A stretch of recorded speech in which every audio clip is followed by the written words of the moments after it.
He just took the reins of NASA just a few weeks ago. He's doing so on an acting basis until an administrator can be nominated and then confirmed by Congress. A look inside the window, Zena Cardman giving some waves. And I imagine emotions must be running high. How can they not? You've been waiting for this moment for a long time, and now you've said your goodbyes. It's tough to say goodbye to family that you're not going to see for a while, but you're also excited to get that car rolling and get on with it.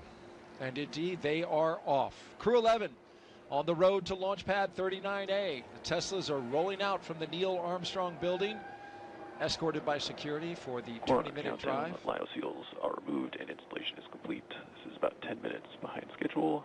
Again, we have plenty of margin to our green light time.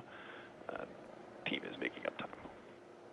Well, that's a good call out there. We were running 15 minutes behind, but as you heard from the launch director, they have made up 5 minutes. Now currently will continue to work this, and the flight crew right now headed out to the pad. Their next stop, a rocket, waiting to launch them into orbit. No pressure, just your average commute today, Nick.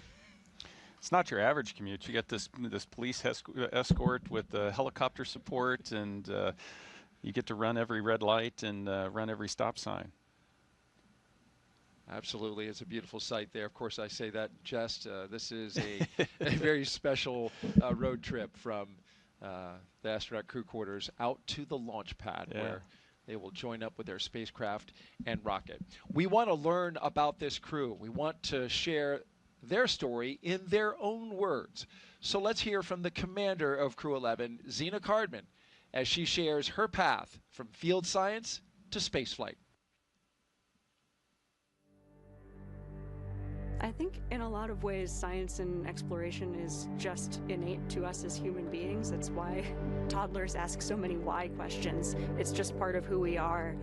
In many ways, I think trying to explore space generates solutions to problems that we didn't even know we had. My name is Zena Cardman, and I am the commander of NASA's SpaceX Crew-11 mission to the International Space Station.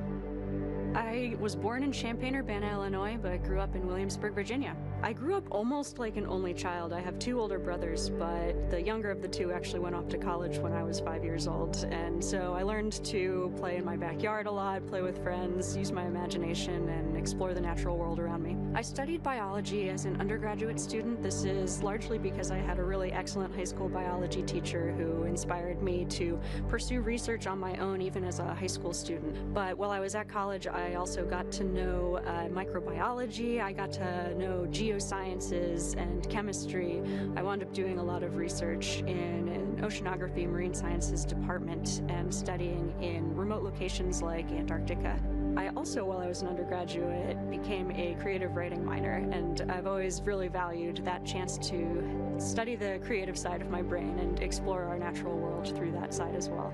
I love being an astronaut right now because there are many pathways to get to the International Space Station. We spend long duration periods, so many months long, living and working on board that space station, and it's really focused on research. A lot of that research is on our home planet, and a lot of that research is on us as human subjects. I'm very excited to be actually a test subject for a lot of the medical research that we're doing on board the ISS. I've signed up for a very large, all-encompassing medical study called CIPHER, and this, I think, is going to be critical as we start thinking about going for longer durations and farther places like the Moon and Mars.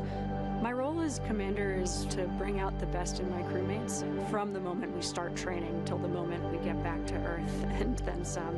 And so I'm always thinking about that larger mission overview and how my crewmates are doing and what we can do for each other. Spaceflight by definition requires collaboration and requires more than one person, and the chance to be part of something much larger than myself has been humbling and inspiring and deeply fulfilling. Even since I was a child, looking up at the stars, looking up at the cosmos is inspiring. It helps me answer questions like, what are we doing here? Who are we? Where are we? I don't think we grow if we don't challenge ourselves. I think that's true for myself, it's true for teams, and it's true for us as a society and as a species. We have to take some risks, we have to challenge ourselves in order to push ourselves, and I can't wait to see what we discover during my career and for generations to come.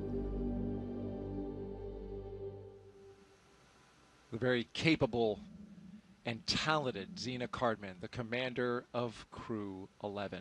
Next up, astronaut Michael Fincke, a veteran of 3 missions and 4 spacewalks, as he reflects on what keeps him coming back to space.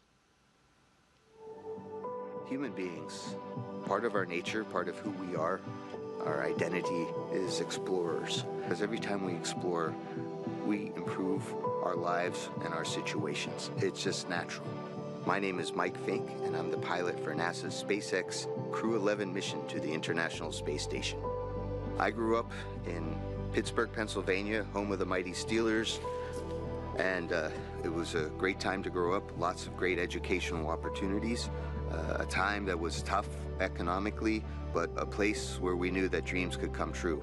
When I was like 2 and 3 years old, my parents would wake me up from whatever nap I was taking to watch moon landings. We did many moon landings back in the late 60s and early 70s, and that made a big impression on me. So I knew that back then, even when I was like 3, that I wanted to be an astronaut. I wanted to go walk on the moon. I wanted to go explore space. So I learned to read so I could read more about space, and the more I read, the more excited I became. When I was in high school, I didn't know what engineering was. I knew what math and science were, physics. I was kind of good at that. Math. I took a leap of faith and went to an engineering program at the Massachusetts Institute of Technology, MIT, thankfully paid for by an Air Force ROTC scholarship, and then hustling with side gigs on the weekends. And I got to study airplanes and rockets, 2 of my favorite things. So I was able to graduate from MIT with 2 degrees, and then the summer after graduation, I had a really wonderful opportunity to study in Soviet Union. Fortunately, I'd studied Russian language, so I knew enough Russian to go with some colleagues, and we spent the summer at Moscow Aviation Institute studying cosmonautics, and then I spent the next year at Stanford University getting a master's in aeronautics and astronautics.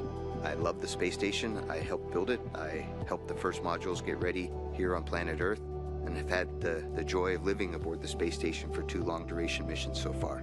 We've learned from the International Space Station that space is a great place to really understand more about the universe. When we are aboard the International Space Station, we're still gravitationally connected to planet Earth, but we're free-falling, so like we're in microgravity. So you take that big G out of the equation, and then you can find out what's really going on physically. We're also outside the atmosphere, so we can look to the universe beyond us without atmospheric interference. When I'm on a spacewalk, I can look out to the whole universe, and I can see how small our planet is and how big and wonderful the rest of the universe is. And it's calling to us. We need to explore and go see the whole universe that's out there. Space exploration is something that really speaks to me as a person, right? We all kind of have our passions. And for me, since I was like 2 or 3 years old, I wanted to go to space, explore space. And I've had a chance to do that. Half my life I've been an astronaut. I've really, really enjoyed exploring space. Pilot Mike Fincke and his team, as you just saw them pass the vehicle assembly building where Artemis 2, a moon rocket, is being stacked. Let's hear now from JAXA astronaut Kimiya Yui on returning to the station, representing Japan, and what this mission means to him. I think humankind has a desire to explore and also expand our area of activities. Space is a great place to explore because Earth is so small. We still have unknown places, but Earth is, generally speaking, so small compared with space. My name is Kimiya Yui. I'm a mission specialist for NASA's SpaceX Crew-11 mission to the International Space Station. I was born in very, very small village in Nagano Prefecture. So up there, I was able to see very, very beautiful stars in night skies. When I was a little boy, I did stargazing, and I loved stars. I really want to know everything on our universe, and I want to go everywhere as long as I live. When I was already like 10 years old, I already wanted to become an astronaut or astronaut. I graduated from the National Defense Academy, and after that I entered Japanese Air Force, Japan Air Self-Defense Force, then become a fighter pilot, then test pilot, and then became an astronaut. We do science in space because we have constant microgravity in the ISS. We cannot achieve that condition on the Earth. Space station actually contributing our knowledge, and also we can produce new materials or medicines in order to make our future brighter. Going to Moon or Mars is very difficult, so we need to test our materials, and ISS is a great test bed. So Crew-11, we are going to have a lot of experiments on ISS, and JAXA especially, we are going to have new cargo vehicle, HDV-AX. The vehicle itself is a little bit lighter, but we can carry more stuff to the ISS. 10 years ago, I went to space for the first time. It changed a lot. And for astronauts, it became much more convenient to live. For example, we didn't have a good place for cooking. Now we have gallery. I was able to see a lot of stars and also beautiful Earth or moon. This mission inspired me, and I really want to pass that actually inspiration to other people on the ground. ISS is one of the best examples to have a dream and work together and make the dream come true. So if you see ISS in the night sky, please think about your dream, about how to make your dream come true.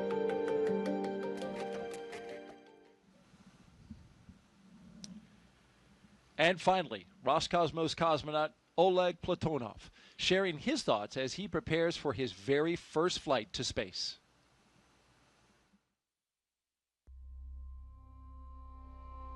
Бесконечный космос открывает бесконечные возможности для человечества, поэтому есть необходимость осваивать Солнечную систему, осваивать просторы за пределами Солнечной системы. А для того, чтобы это сделать в будущем, мы должны закладывать эту базу. My name is Oleg Platonov, and I am a mission specialist for NASA's SpaceX Crew-11 mission to the International Space Station. Я родился в большом индустриальном городе в России, в городе Челябинске.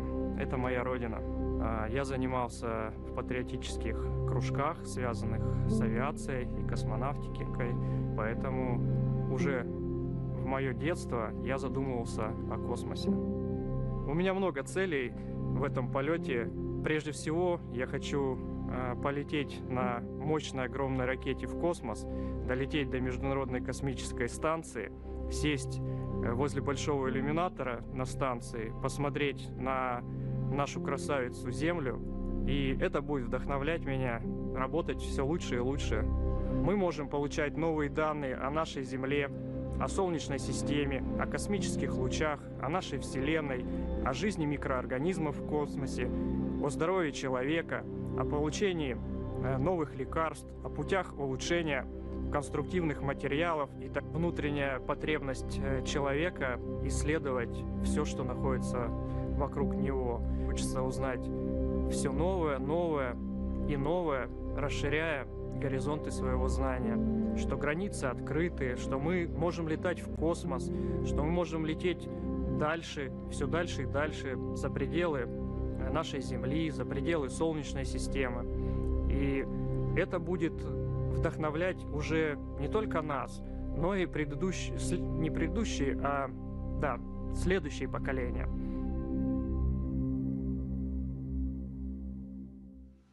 And those are all 4 members of Crew-11. If you're just joining us, we are currently T-minus 3 hours and 1 minute until liftoff of those 4 individuals who make up Crew-11.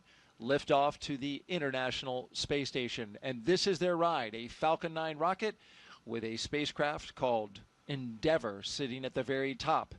That crew walkway that you see connecting the launch tower and the rocket Astronauts will soon be walking across that walkway and into their spacecraft to get strapped in to go to space. Right now, they just arrived at the base of the pad, and here is a beautiful view of Launch Pad 39A, which sits just 500, 600 feet away from the edge of the Atlantic Ocean, the beach there, which, as you can see from the calm state of the ocean, we have very light winds, we have sunshine, we have a beautiful day for launch. 90% go is what our launch weather officer is reporting out for weather conditions at the time of liftoff. That time, 12:09 and 24 seconds p.m. Eastern Time. As we gaze up at the sky, seeing just some very thin cirrus clouds up ahead, those not a problem at all when we get ready to launch. We're green across the board right now, running just a little bit behind on the procedures out at the pad. At last check, about 10 minutes, but SpaceX crews are working diligently to catch that time up. And this mission operation timeline, it should be noted, has plenty of margin in it.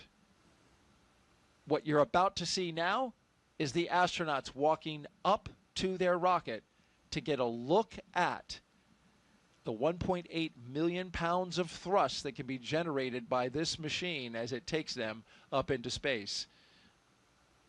That moment coming up in just a few minutes, Nick. Yeah, they just pulled up to the launch pad. We've got about 3 hours until liftoff, and so this is your last bathroom break before you're strapped into a seat and hostage for the next 3 hours. So much needed respite, and then but it's once you ride that elevator up to the top, it's just this stark contrast. You see your rocket up close and personal, and it's this amazing feat of engineering. And then the backdrop is the beautiful Florida coast and the waves crashing onto the beach and a breeze in the face. And it's just a spectacular moment once you get to the top of the launch tower.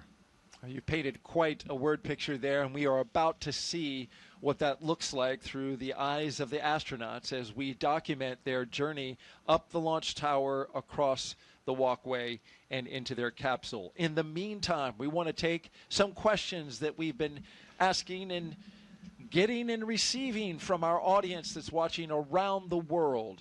Those who have put their questions forth to our astronaut co-host, Nick Hague, a brigadier general with the Space Force and a NASA astronaut. Austin asks, my son, Knox, age 8, would like to know, how do you get to the space station when it orbits around the Earth so fast? And that is fast. Countdown, advanced team have completed their preps for crew arrival, and crew are heading up the tower on schedule. That's great news. Sounds like they made up all of that 10 minutes that they were behind. That's a great call out. Yes, station goes 17,500 miles per hour. How are you going to catch up with that? Yeah, so Knox has got it. He's got his finger right on it. You've got to start going that fast. So the rocket's going to take off going vertical, and it's accelerating. But after a few minutes into flight, the rocket pitches over and is basically going horizontal and continuing to accelerate as it falls back down toward the Earth. And so you're turning all of that fuel, the 1.8 million pounds of thrust that you were talking about, you're turning all of that into velocity. So right now they're going 0 miles per hour. After 9 minutes of lighting that rocket, you're going to be going 17,500 miles per hour. And it's timing. So that's why we're counting down 2 hours and 56 minutes to liftoff to the second, because that's when the Earth rotates underneath the International Space Station's orbital plane, and then that's the moment that we have to take off. So it's an instantaneous launch window. And that instantaneous launch window at exactly 12:09 and 24 seconds p.m. Eastern Time. You talk about catching up to the ISS, the day that we have and the time gets them there because we are in the same orbital plane. Our first two astronauts clear from the bio break. Zena Cardman, Mike Fincke walking out and getting a look at their rocket, arm in arm. It's a tall rocket, so it's hard to actually look up that. So you've got to lean back to be able to really see it. You know what? It looks like Mike Fincke, who's on the right-hand side, has a little more lean. What's interesting about him is he's wearing an upgraded suit called an R2. The Zena, let's go, just circling her arms. Let's just go. Yeah. But he's wearing an upgraded suit that SpaceX says has more mobility and more flexibility in it. Well, he just demonstrated that. Well, I he guess. sure did, didn't he? Oh, no, Zena wasn't going to be outdone. No, it's awesome to see them, you know, the excitement, the emotions that you feel as you're getting ready to do something like launch into space. Astronauts are humans. They feel all those same emotions, and so it's fun to see some of the excitement come out and on display. Spillover right there on the launch pad, because there will be time for things to get serious once they get into the cabin. We turn on the launch escape system and start flowing propellants. But right now, just like you said, a nice moment at the base of the launch pad where those emotions spill out. But talking about the suit, Mike Fincke is the only one who is wearing, you can contrast his suit with Zena's. It looks exactly the same, but it's constructed differently. It has a circumventual zipper as opposed to a vertical zipper. So as you know, you got into your spacesuit like a onesie. His spacesuit has been upgraded and redesigned and has that circular zipper that allows 7 inches of flexibility in the suit so you can adapt it to different body sizes. Whereas the suit that you wore and that Zena is wearing and the rest of the crew has to be tailor-made, and there's not much adjustment on those. Yeah, and it's also a demanding engineering challenge because it has to be mobile when it's unpressurized, but then when you inflate this, you also have to create a volume where you can be inside of this rigidized suit and be in there comfortably for hours if need be. And so that's a challenge to get a suit that does that. And so this next generation of suit is designed to be able to accommodate that wider range a little easier. It'll be good for the astronauts, more comfortable, more flexible, especially, as you mentioned, when you pressurize it, which I guess is like a giant, just human-sized balloon. This is a great shot from our flight operations team here at Kennedy. You can see the 2 crew members, somewhat small, getting ready to enter the crew access arm. And here they come, Commander Zena Cardman and pilot Mike Fincke, getting ready to board Dragon Endeavour. And they are all smiles. Ear-to-ear grins. It's awesome to see. And what a beautiful vista behind them as you look out at the views of the spaceport. Mike just gave us the 2 guns. He's a character.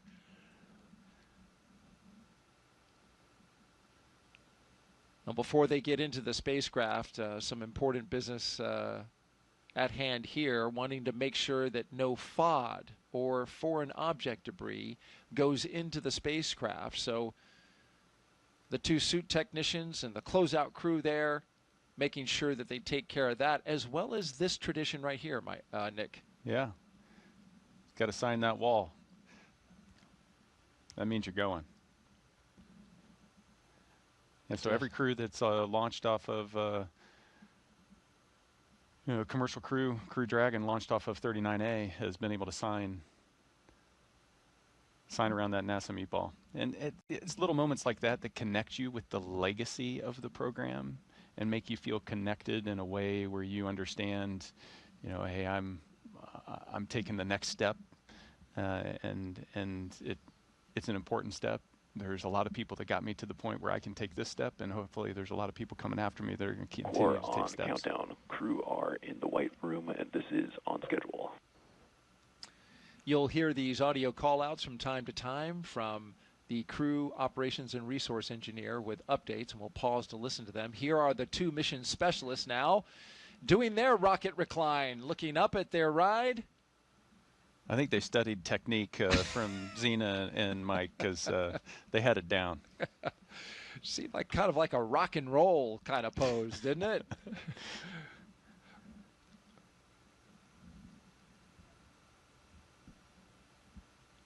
They will be riding the other elevator. This, of course, is heritage space shuttle equipment. Those elevators, they used to just have numbers in them. And they're headed up to the 275-foot level, so 28 stories high are the crew on the left, all the way up at the top. The crew at the bottom now getting ready to ascend that distance. SpaceX changed the buttons inside a little while ago to have the top button for 275 say Space. Yeah. Did you punch it? Yeah, absolutely. That's pretty cool. I would like to go to space. Can you press space for it? Did your fellow crew member say, can space please? Can you press that button for me? Make everybody wait uncomfortably long. That is something you would do. Maybe. So Mike, carefully getting into the spacecraft here, which that takes a bit of physical effort, right?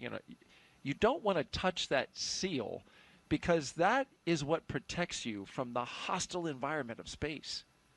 Yeah, absolutely. That side hatch is going to stay closed the entire time you're in space. The next time you're going to open that is when you're bobbing around in the Pacific, and the recovery teams open it up to get you out.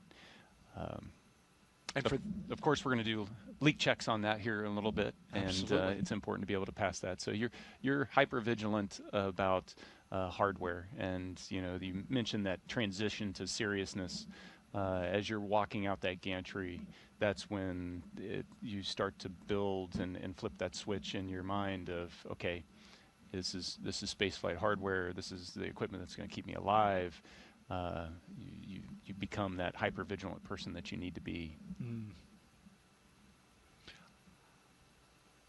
Last two crew members there, the mission specialists, walking down the crew access arm. And the final two crew members, mission specialists Oleg Platonov and Kimiya Yui, arm in arm, thumbs up, ready to go.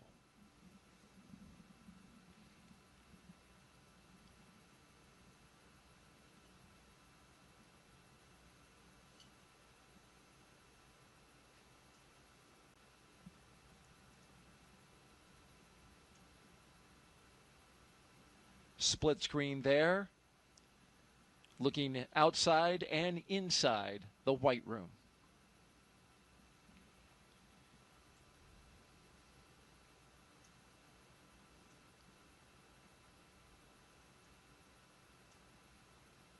You mentioned the mission. This crew is leaving the ground with a baseline of at least 6 months, half a year in space, ladies and gentlemen. But they are being considered, and research and study and certification process is underway to expand this to an 8-month increment, 2 months longer. And so the plan is for the commercial crew program, which is here at NASA, is to certify the spacecraft Dragon to be able to support them for a return 8 months later. We know they can live on station for 8 months. We've had astronauts live there for a year.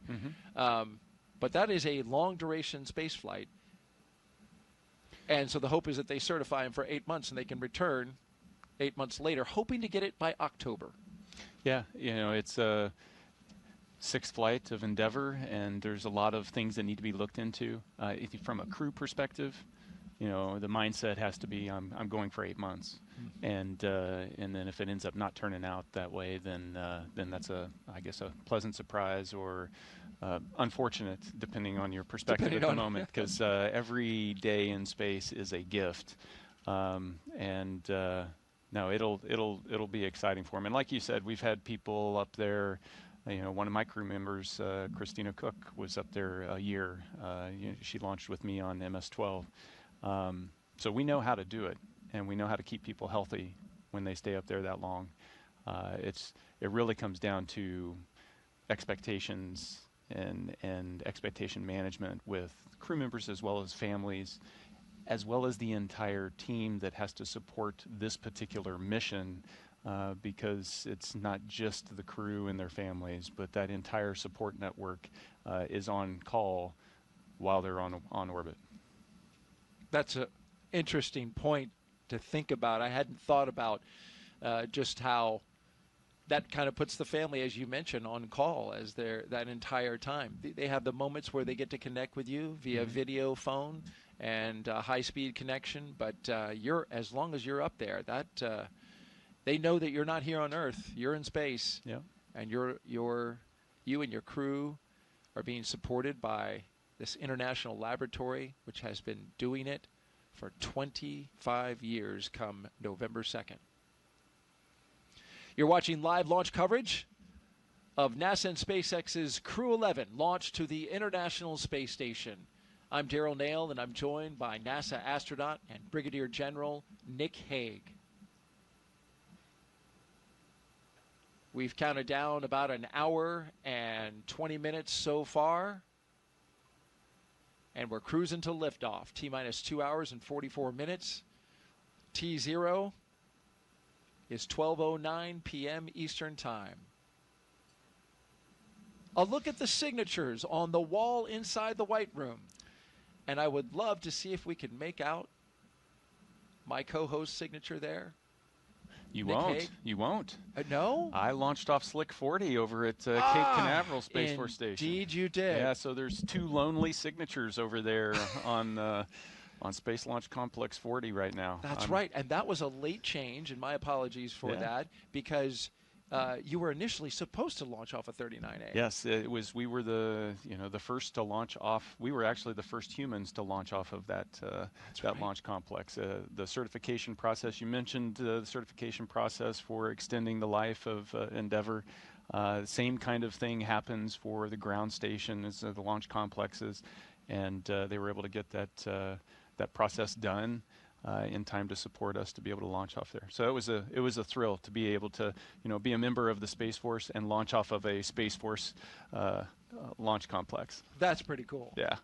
And you're the only two signatures there. Yeah. Well, So, hopefully I mean, we can fix that. Hopefully we can absolutely. fix that. Yes, absolutely. SpaceX has 2 launch pads here that are human rated for space flight, and that gives them great redundancy, great capability as well for NASA to have access to.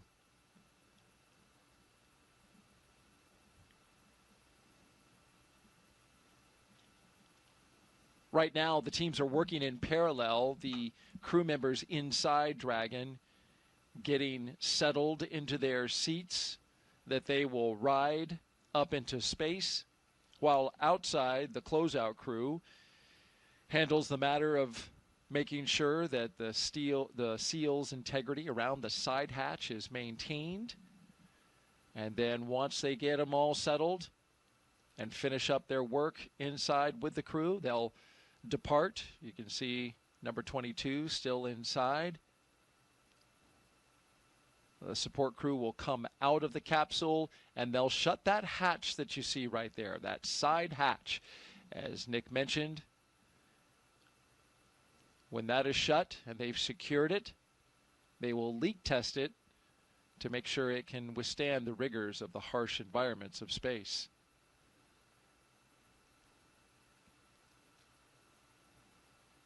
But in order to see and communicate with the crew that's inside, both of the closeout crew members here taking a knee. Yeah, you can see a couple of the ninjas inside. They're, principally getting everybody strapped in nice and snug. Then they're also providing them with some of their personal equipment. You see the white satchels that they'll wear on their thigh. It's a place to put their tablet, as well as some writing utensils and some other things that they may need in terms of personal gear. And make sure everything's situated, because once you're strapped in, they don't want you coming out of those straps until you're floating around. Certainly want all that in order and in place for the very exciting ride up into space, but it's also going to be a long one, Nick. This is a 38.8-hour phasing, which means from the time that they lift off to the time that they dock to the International Space Station, almost 40 hours in space. This is the longest ride to space so far for NASA's commercial crew program, flying the Dragon, which we are now in our 12th flight, Crew-11, the 11th operational mission, but we have to include Demo 2, which was the first test flight. Yeah, 40 hours is a long time. So it only takes, less than 10 minutes to get to space. And then, this gets back to the question before of how do you catch up to the space station? Well, we phasing is the word that we use, but essentially in different orbital altitudes you move different speeds, and so we adjust the orbital altitude of the Dragon capsule to allow it to catch up to the space station, and in this case it's going to take 40 hours to do. Most of that time, a few minutes after they have arrived on orbit, they're going to be able to take their spacesuits off, and then essentially you're camping out inside the Dragon capsule, waiting for those 40 hours to elapse so that you can dock and open the hatch and get to work.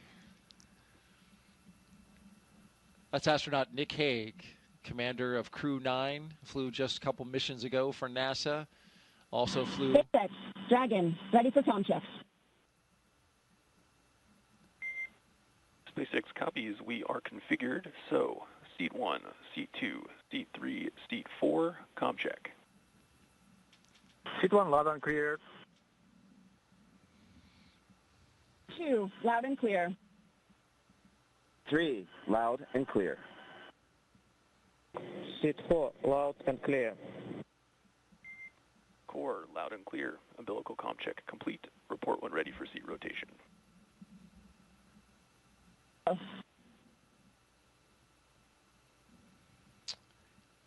So you just heard from each one of the crew members on board as they went through all of their communications with the Crew Operations and Resource Engineer, otherwise known as the Core. You heard him communicating with each one of the crew members just now. As I was mentioning, Nick Hague flew 2 Soyuzes to space. The first one didn't make it to station, was an in-flight abort, came back down to the ground. You flew again the second time. On MS-12, you did make it to station. We are getting ready to do the suit leak checks, but first, we want to take some social questions as we go along. Nick Hague is our astronaut expert at the ready. If you want to submit a question, please do. We would love to hear from you. Just use hashtag AskNASA on the platforms that we have on Facebook, X, YouTube, and Twitch.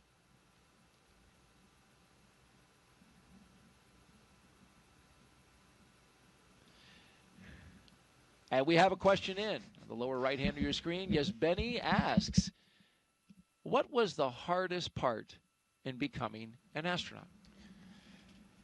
I think that's a different answer depending on which astronaut you ask. There's so many things that we have to train to be able to do, whether that's, operate high-performance jets, aircraft, spacecraft, or learn the engineering behind all the systems on board of those that keep us alive, to the medical support that you might need to be able to provide because you need to be the doctor for the crew.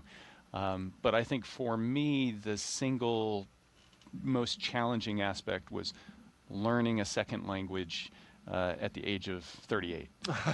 And, getting selected, and the first day on the job, I started my Russian language training because to be on board the space station, you have to be able to speak English and Russian. It's a requirement. Regardless of where you come from. So, Kimiya, native Japanese, but he has to be able to speak English and Russian. Right. And so it's amazing how difficult it is if you didn't grow up learning a second language very young, how hard it is to rewire your brain late in Dragon, life. ready for seat rotation. Copy, ready for seat rotation. All other teams are ready, so we will be initiating seat rotation now. Copy. And so you're about to see those seats articulate upwards. This is their entry position, but they will now be articulated into launch position so that they are resting on their backs and able to see those screens just above them, just above the heads of the pilot and commander. You can see Zena Cardman currently touching some of the buttons in the screen on just ahead of her, the heads-up display. And there they go. Getting some waves from the camera person who is on the launch tower right before they back out and shut the hatch. Boots up. Yep, that position is important, because when you're launching, you want to make sure that that G-force is coming through your chest, because it's easier for your body to handle. But then when you're landing and the impact of landing, you want to make sure that you're in that more upright orientation. It's all for crew safety. It does allow them to see the displays better. Dragon SpaceX seats are in the launch position. With that, you are go for Section 2, suit leak check preparation. And now that they can see those displays better, they can start operating them. And so Zena's going to step through suit leak checks here with the rest of the crew. I did not know that they articulated them down for re-entry. Yeah, after the main chutes open, then they will they rotate down. How about that? Actually, it's once you come back through a certain G level on re-entry, that's the trigger, and then they rotate, and then you automatically come down? Yeah, you get chutes and everything else.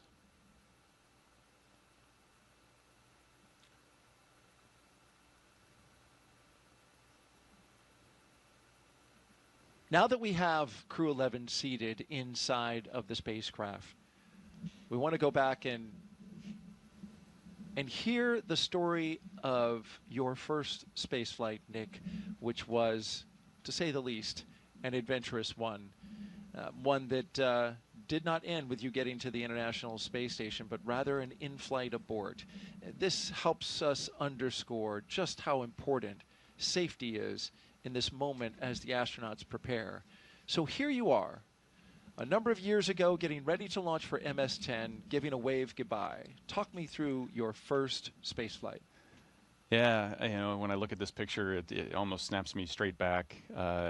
It's a beautiful fall day in the steppes of Kazakhstan. You know, we're on, you know, the same launch pad there that Yuri Gagarin launched into space on. And so you feel that deep connection, that legacy I talked about, the human exploration of space. And so we're getting ready to walk up to the elevator. There's a few stairs. It's a turn back photo op and wave to the management that's taken you all the way up to the base of the rocket that's sitting there, that's white with frost because it's full of rocket fuel at that point, and you're on your way. So, I mean, it's everything you dream of. It's at that point, I've spent 40 plus years dreaming about that day happening, and then liftoff. And Copy, tear complete. You have a go for Section 3, suit leak check. So as we listen in, the suit leak checks, Go for Section 3. they will pressurize the suits of the crew inside the cabin. Very important matter. As you're lifting off here, what are you feeling? You know, in many respects, the feeling of the Soyuz lifting off the launch pad is very similar to Dragon. The rockets are about the same size. You feel just kind of this slowly increasing pressure of being pushed down into your seat. The rumble and the kind of the subtle vibration as you're going, but it's pretty smooth. You know, I'd liken it to being in an electric car and somebody just kind of smashing the accelerator, pushing you into your seat, and you're off. And it was, you know, a smooth ride for the first 2 minutes leading up to the point where those external boosters you see on the base of the rocket are empty, and then they need to separate from the rocket. And that's what led to this moment right here, Nick, when those boosters didn't do quite what they were supposed to. Yeah, one of them didn't. They're supposed to propel themselves away from the center, the core stage. One of them that didn't do that and actually impaled the core stage, caused it to essentially disintegrate in that split second. So we're 30 miles above the Earth, going 4,000 miles an hour, kind of pointed straight up. As that happens, it tilts us a little bit, and in that second in which all that occurs, the launch escape system pulls us, my crewmate Alexei Ovchinin, the commander on the mission, and I, to safety. And that shot is the shot before. If we look back to that one, that it's blurry because that's a screenshot from just how violently things were shaking. Yeah, inside. there was in that instant, the indications to us are a flashing red light, an alarm's going off, and then there's a little red indicator that says there's a rocket emergency, and then you're also being shaken kind of side to side for a second or so. And then it's peaceful, because at that point we're going so fast, we've come off, we're just kind of coasting uphill in this slow tumble to the edge of space. And I can remember looking out as we got to the top of that trajectory and seeing the dark black of space and the curve of the Earth below, and thinking to myself, well, we're not going to get there today. Just not going to make it. Yeah.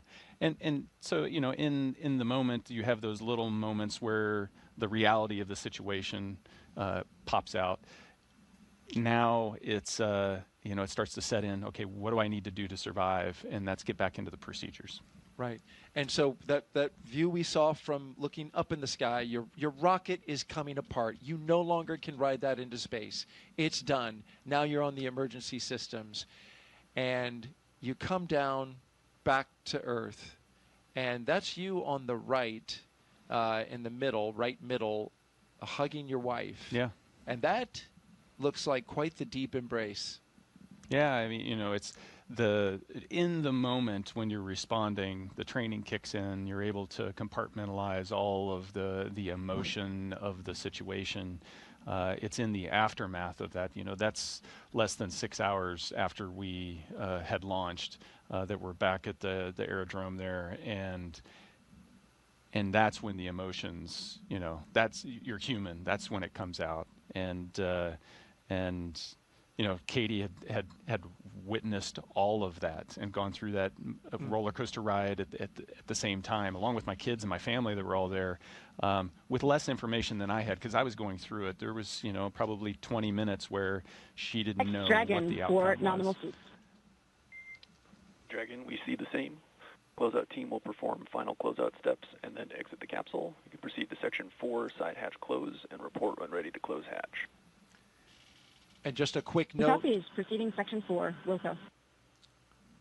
We are still tracking the operations inside the Dragon Endeavor that you see there. They are doing checkouts of the suits, pressurizing them, getting ready for launch. As we listen to a very important story that Nick Hague just told us about surviving an in-flight anomaly where his rocket came apart, but the launch escape system for Soyuz saved his life and the life of his crewmate and brought them back to their families. Yeah, the way you phrase that's important. The launch escape system. The engineers that developed the escape system, the people in the factory that assembled it, all of these people that I don't get to meet or would not normally get to meet. The space program, the human exploration of space, is built on trust. Trust in that everybody who's got a job is committed to being perfect in that job. And it's not just the crew that rides on top of the capsule, but it's everybody. And you never know when your decision, your responsibility, your action is going to be the one that saves the day. Absolutely, and that's why you often hear so many times the engineers uttering how important it is to get the job right, to do it right, to make sure everything is ready for launch. And this crew has their launch escape system. We will go through their checks, we'll check the health of it, and we'll also arm it for launch. Dragon, SpaceX, comm check. SpaceX Dragon, loud and clear. Core has you loud and clear. Teeter's comm check is complete. Stand by for comm checks with DC, MD, and LD in the launch configuration. Dragon, DC on countdown 1, comm check. DC, Dragon, loud and clear. DC loud and clear. Stand by for comm checks with MD. Dragon, MD on countdown 1, comm check. MD, Dragon, loud and clear. MD loud and clear as well. Stand by for comm check over Dragon to ground. You're listening to communication Dragon, checks MD on Dragon to ground, comm check. through each of the 3 paths to this spacecraft. MD, Dragon, loud and clear. MD loud and clear. Stand by for comm checks with LD. Dragon, LD on countdown 1 with a comm check. LD, Dragon, loud and clear. LD loud and clear. Stand by for comm check on Dragon to ground. Dragon, LD, Dragon to ground, comm check. LD, Dragon, loud and clear. LD loud and clear. Dragon SpaceX, launch configuration comm checks are complete. Dragon copies, and crew are ready for side hatch closure. Copy, crew readiness for side hatch closure. Closeout team is taking final steps in prep for that closure, so stand by for that in a few minutes. The vehicle will then transition to pad hatch closed. Ensure all items are secure from now through launch. Dragon copies, Wilco.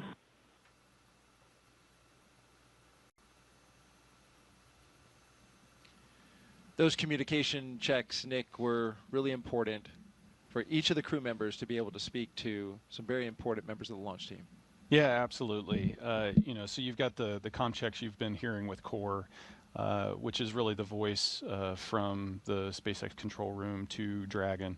But you've also got the launch director, the mission director in there as well. And then it gets more complex because you're checking multiple different ways that you're going to be able to get the communications there, whether going direct from ground to Dragon or whether using the TDRS relay satellites.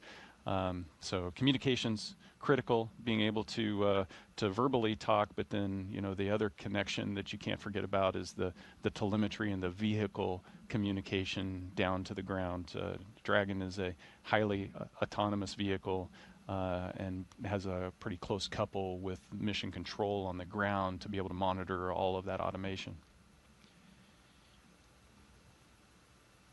You're watching launch coverage of NASA and SpaceX's Crew-11 mission to the International Space Station.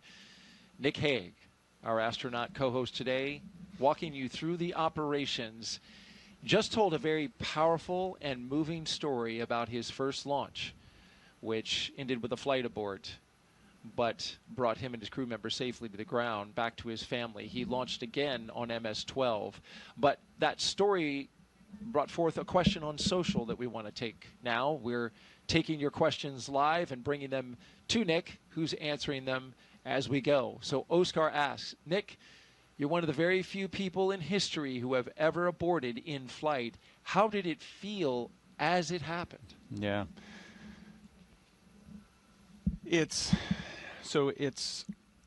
We spend so much time training for what to do when things go wrong. I'd venture that we spend about 95% of our training focused on what to do in the event that something goes wrong. And so the situation of the abort is one that Alexei and I performed in the simulator about 8 months before we launched and experienced it. And so there's the one time in the sim. It's a very short simulation. The actual flight was less than 20 minutes. The simulation's less than 20 minutes.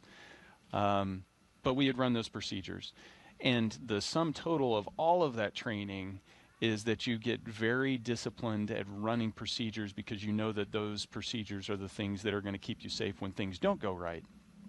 So in the moment, there is the oh boy moment when it's happening. the alarms going off, the lights flashing, everything's kind of shaking, and it takes you a second or two to fully process exactly what's happening. And then there's I had the realization that, if this was going to be a really bad day, it would have happened, so I've got a chance. So the best way to protect Alexei and I is for both of us to do our procedures and focus on those. And so you compartmentalize all of those emotions. You kind of set those to the side and you focus on doing your job. And so we run through the procedures and we talk with Mission Control in Moscow, and surprisingly, I spent so much time in Star City training, that Russian that I was talking about being painful to learn, that is just naturally coming out because all of our communications are in Russian. And then it's not until you touch the ground, the search and rescue forces come and extract you. They were there within like 10 minutes. They come and extract us and pull us out under the parachutes. It's at that moment when your body can relax. You can stop focusing on all the things you need to do to be safe because you know you're safe, and then that's when shock kind of rolls over you. And your body just tries to process everything that happened. We're human. You can't bottle that stuff up forever. And so it was you could hear the waver in my voice when I called Katie and on the satellite phone and said, "Hey, I'm okay." I actually had to leave a voicemail because she had her phone off. Oh no! But we have that voicemail, and I've been able to listen to it, and it's pretty amazing. Wow! Thank you, Oscar, so much for that question, and thank you, Nick, for that beautiful answer.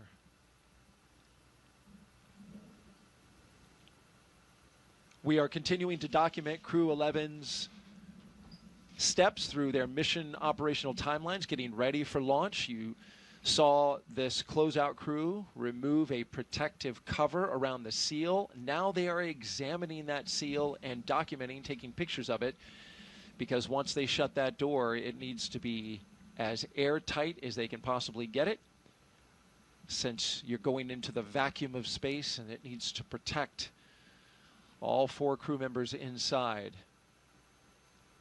Yeah, a single strand of hair across the seal can be enough to cause it to fail the leak check. So it's got to be completely pristine. It's got to be pristine. And we've had that happen in previous missions where exactly just that, a hair ended up on the seal, and once they did the pressure check, they saw it, opened it back up, found it, removed it, and then resealed it, and they were good to go for launch. And so there's a bit of margin in this countdown, and we're in that kind of flexible time right now where they have time to work through methodically on this procedure. Nick, we don't want to end the story with the end of MS-10. We want to go to MS-12, which was the next space flight, your next launch. And here you are now with a crew of 3. You said, "I'm going back." Yeah. That's the job. I mean, we explore because it's important, and so that doesn't change launch to launch to launch. The mindset to get back on top of the rocket isn't any different the first time than it is the second time, than it is the third time. It's, why am I willing to accept this risk? Why is my family willing to accept this risk? And it's because what we're doing up there is so important. The scientific discovery, the learning about the human body and how we interact with the environment around us, and more about the universe around us, that's just so important. And so that's why you do it. And so this time, night launch. So I got a day launch and a night launch, a twofer. And lucky you. It was beautiful. And you saw Christina had joined. She was going up for a year-long mission. And Alexei and I gave it another shot, and it was flawless all the way to docking. A spectacular flight. And this was in 2019. 2019. Just a little less than a year after MS-10 in October of 2018. Yeah, 5 months.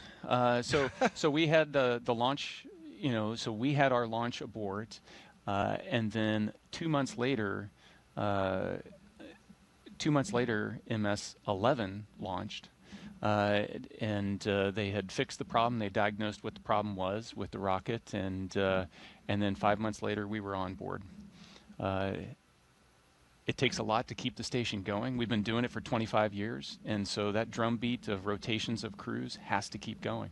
Absolutely, and you fulfilled your role, and that photo we just saw was the completion of a successful mission to the International Space Station when you returned from space and were being brought out of that capsule. Yeah, I mean, it's ironic because where our abort landed was in the normal landing zone. We landed there almost a year to the day later in that landing zone. And so it was the culmination of a pretty interesting year, needless to say. How about that, as you look around, right, and go, I remember this place. But you felt a lot different. Yes, absolutely. It's spaceflight changes your perspective. You know, that overview effect that everybody talks about, the way you perceive the globe and how connected we are and just how special the Earth is. It's profound. I wish we could get more people up there.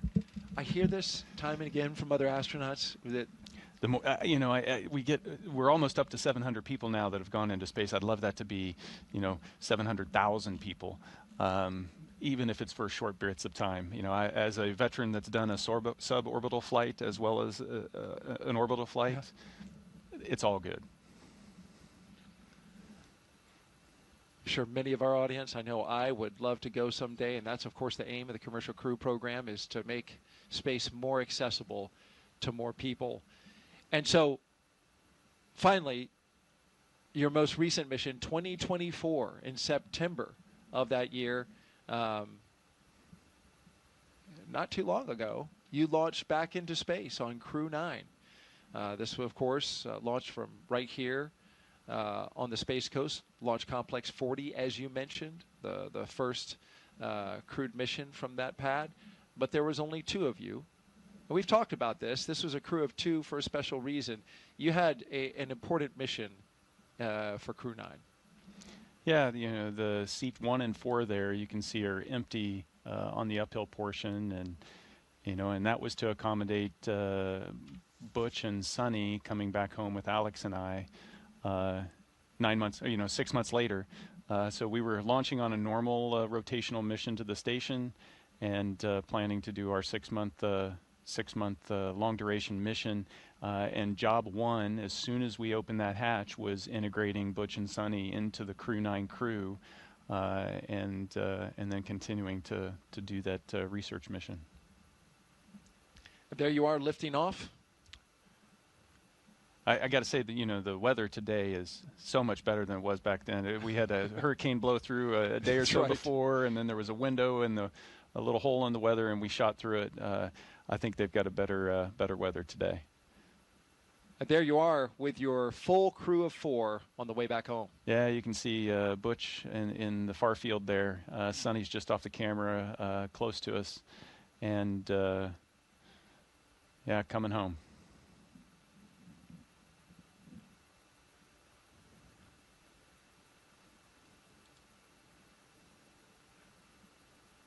A very successful mission, Crew-9, bringing back home Butch Wilmore and Sonny Williams. I imagine, did you have to kind of, wrangle Sonny out of that space station? She loves being in space. I think it's universal. I mean, you want to get home to see your family after being gone for that long. You want to get back to some of the things you miss about being on Earth, but you're also sad to close the hatch and to leave that environment up there that's just so special. You never know when you're going to get back, if you're ever going to get back, because everybody's future is, you just don't know, and it is just so. It just has such a huge effect on everything that you do, and you bring that back. And so missing out on being able to float around or look out the window, or, you know, in some respects, it's see all of my, you know, my crewmates. So I haven't seen Alex since right after landing. I haven't seen Alexei and Oleg since the station, and so you feel this sense of time passing and the moment ending. We are T-minus 2 hours and 10 minutes until liftoff of Crew-11, NASA and SpaceX's rotational mission to the International Space Station. In a little less than an hour, we are going to expand coverage with our friends from SpaceX joining our launch broadcast, and we'll come up on camera so you can see us, see Nick live in the flesh here as he steps us through the operations today all the way to liftoff and into orbit.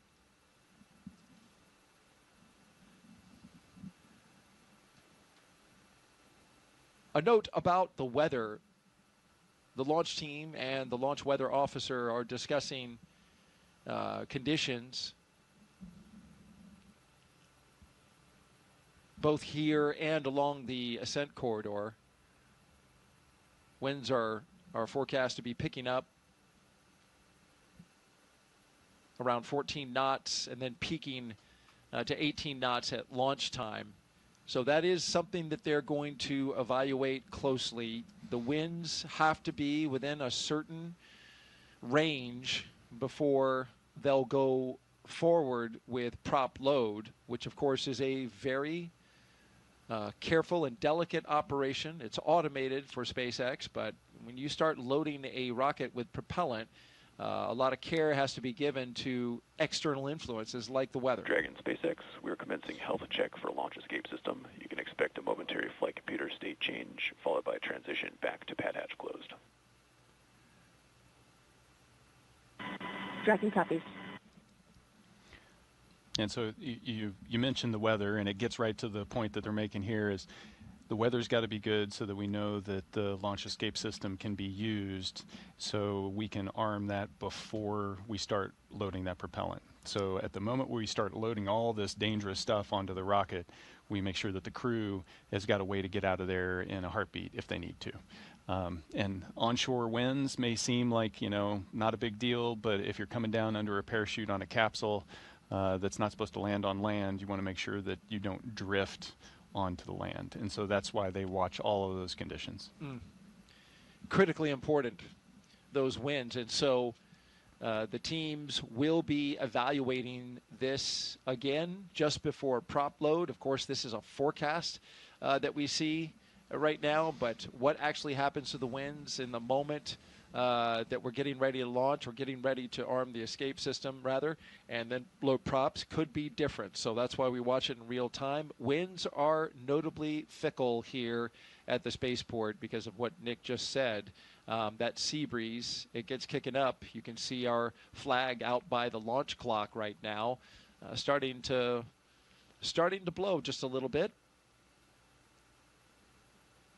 And so we'll be monitoring that throughout the rest of the countdown going into T-minus 50 minutes. Yeah, it's a beautiful sight, though, isn't it? It is indeed. And what has shaped up to be a beautiful day for launch so far. If you're just joining us, we'd like to introduce you to the crew. Crew-11 going into space today consists of the commander, NASA astronaut Zena Cardman. She holds a Master of Science in Marine Sciences from UNC Chapel Hill. Cardman has experience with NASA research in the Canadian High Arctic and has supported real-time station operations and lunar surface exploration planning. She also likes rock climbing and powerlifting in her free time. She trained for Crew-11 as the commander, but was reassigned to Crew-11. And is now the commander here, and she has, by virtue of all that training, a lot of training for a first-time flyer. She is well prepared. You know, she's been well prepared from day one. She had done a backup flow prior to the Crew-9 assignment. Oh. But it was a thrill to be able to go through spend the roughly 18 months leading up to the Crew-9 launch, being able to train side by side with her. She's a phenomenal crewmate and is going to do an amazing job. Your Crew-11 pilot is NASA astronaut Michael Fincke, a veteran of 3 space flights. Fincke has completed 9 spacewalks, totaling 48 hours and 37 minutes of EVA time, and has spent 382 days in space. Fincke is a certified pilot for Boeing Starliner and SpaceX Crew Dragon, as well as a co-pilot, flight engineer on Soyuz, and a mission specialist on the Space Shuttle. Fincke enjoys spending time with his family, traveling, geology, and learning new languages. Unlike you, Nick, Michael Fincke loves to learn himself a new language. We are completely different in that regard. No, actually, learning a new language opens up your appreciation for their culture and gives you a deeper understanding. And so even though it was one of the most difficult aspects of training, it's also been one of the most rewarding. I wanted so badly to learn a second language. I studied French. It did not stick, but I certainly appreciate those who can speak another language. But thank goodness for smartphones and apps that now translate for you. So I feel like I'm missing out on less. Yeah. Our mission specialists, let's get to them. JAXA astronaut Kimiya Yui is Crew-11 mission specialist number 1 with 142 days in space. This will be Yui's second trip to the space station.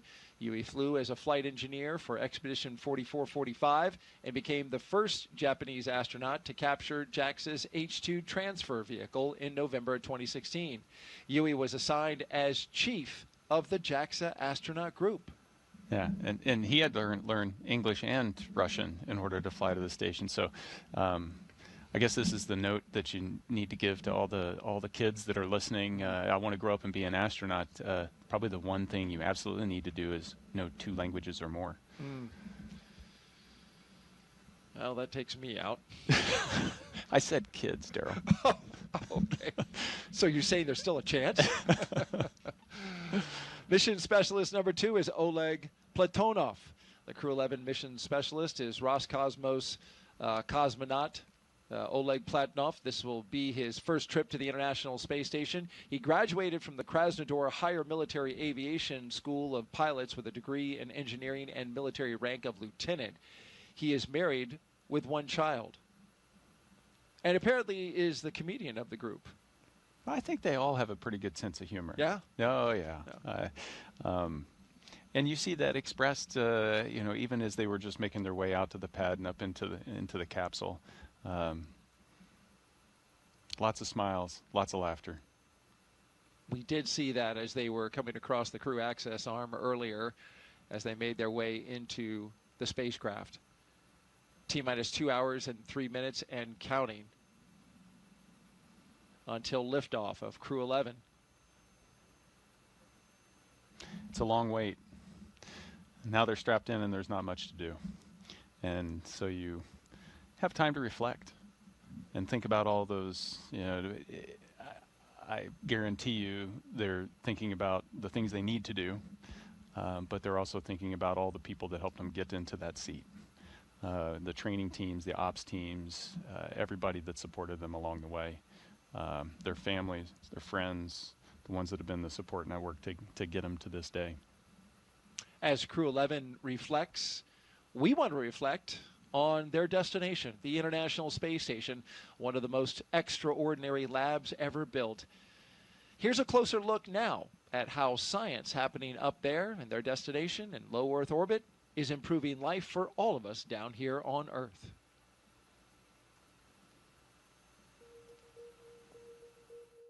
The International Space Station isn't just a symbol. It's a powerhouse of cutting-edge science, constantly revealing secrets that defy Earth's limitations and drive us farther into the cosmos. Our mission is research and science. We have experiments mounted on the outside of the station that are looking at Earth. We study our own bodies and how they react to space, to weightlessness, to radiation, and that helps not only us go on further in future missions, but also helps for medical research back home. And then we study lots of different things as well, like materials, combustion, all sorts of things that help us understand life back on Earth. Yeah! Microgravity doesn't play by the rules. It flips them upside down, transforming how liquids flow, how flames burn, and unraveling biological mysteries before our eyes. I saw some heart tissues beating in space, and it was incredible. Photon, we see that top one beating. Looks like happy heart cells. But we're not just along for the ride. We're explorers, diving headfirst into the challenge and harnessing the power of this unparalleled platform, just as we have been for decades. We're on a relentless quest for answers, seeking to understand the intricate workings of the human body in space and ensuring future crews stay safe on their daring journeys beyond Earth's orbit. The human aspect of human space exploration is always going to be very important for decades to come.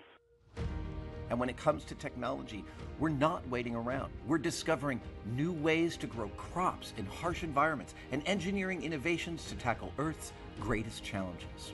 We have amazing technology that allows us to recycle water and create water for us to drink. It's delicious.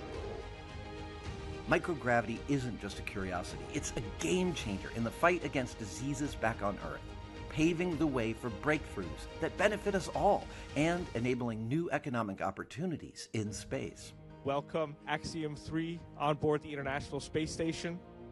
From our vantage point more than 200 miles above Earth, we are not just spectators.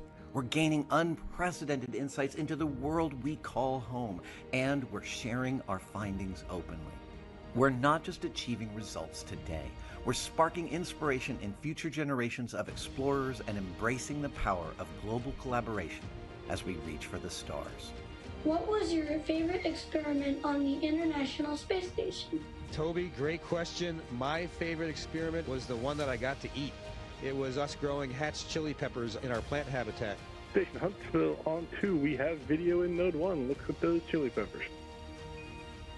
And as we soar through space at 17,500 miles per hour, each moment is a step closer to unlocking the mysteries of our Earth, our universe, and propelling our pioneering spirit even farther into space. So come along for the ride aboard the International Space Station.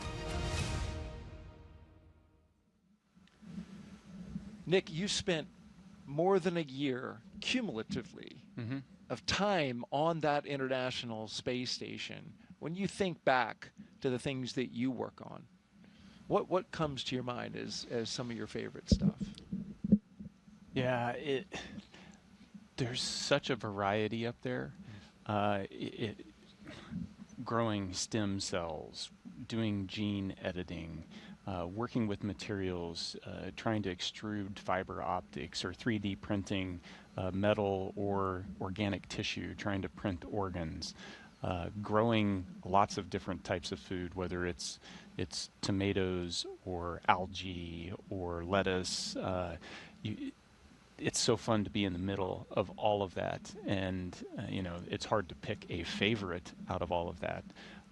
But it's fascinating. And what's been fun is looking from 2019, when I did my first expedition, to the most recent expedition, being able to see the growth in complexity of the science that we're able to do up there. When you first start doing things, you're like, I don't even know if it's going to work. And once we start to figure out and adjust, now we're able to start to really reap the rewards of all of that effort. That's a great point, because when I look at the science that's going aboard this mission, this is pretty advanced stuff. You talked about, stem cells in the early going when you were working with them on station. Now they're trying to figure out how to mass produce stem cells, which can be made at a higher quality and higher yield in microgravity, the environment that the International Space Station provides for scientists that you can't replicate on the ground. Yeah, you know, we go there to ask questions that we don't know the answer to. And then when we find that answer, it usually leads to a couple more questions. But that's the nature of discovery. That's the nature of building knowledge. And as we gain this knowledge, we start to identify these areas where, hey, this is something that is unique to space that'll bring benefit back down to Earth for everybody. And then we can really start to exploit that. That is exciting because in the end, that's what it's for, right? It is not only to advance exploration goals, but also to make life better here on Earth. And the International Space Station in its 25 years has certainly done that. An update as you watch our operations here. We have a little bit of a lull as the closeout crew in the White Room on top of the launch tower seals up the hatch to the Endeavour spacecraft. That side hatch is how the crew of 4 made their way into the capsule, and now it is the responsibility of the team that you see here to make sure that that door has a good seal, a good tight seal, before it starts to fly hundreds of miles per hour, thousands of miles per hour, and then tens of thousands of miles per hour. So this is a very important job. Yeah, you're through that hundreds pretty fast.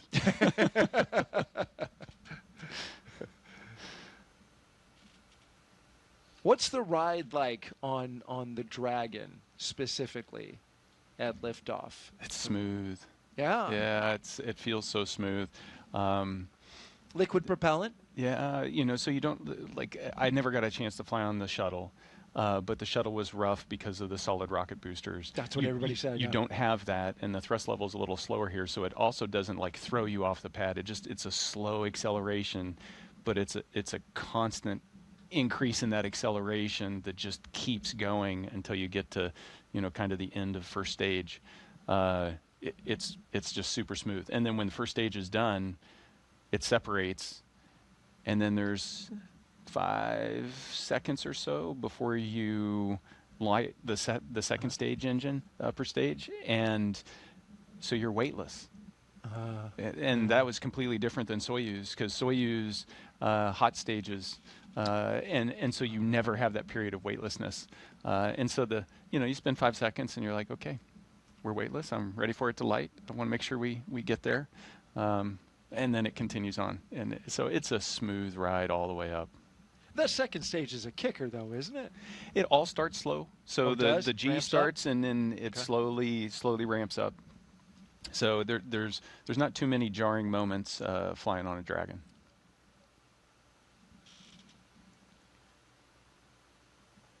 We were talking earlier about the science. Let's dive into what Crew-11 will be doing. They will be busy at T-minus 1 hour and 53 minutes until they lift off to get there. We have 2 astronauts and 1 cosmonaut inside Crew-11 right now.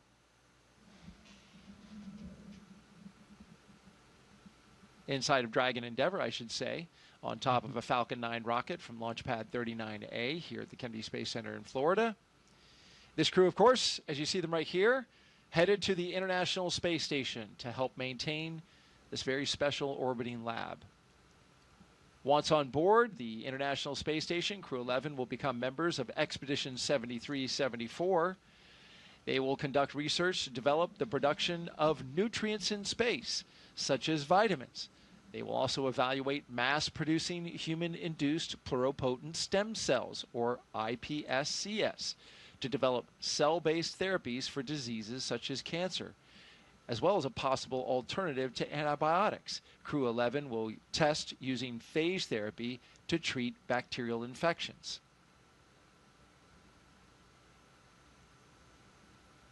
And these things are important, and you were telling me this yesterday when we were going over the show and prepping for the show, and I asked you, is an infection or a cut worse in space than it is on ground? And you said yes.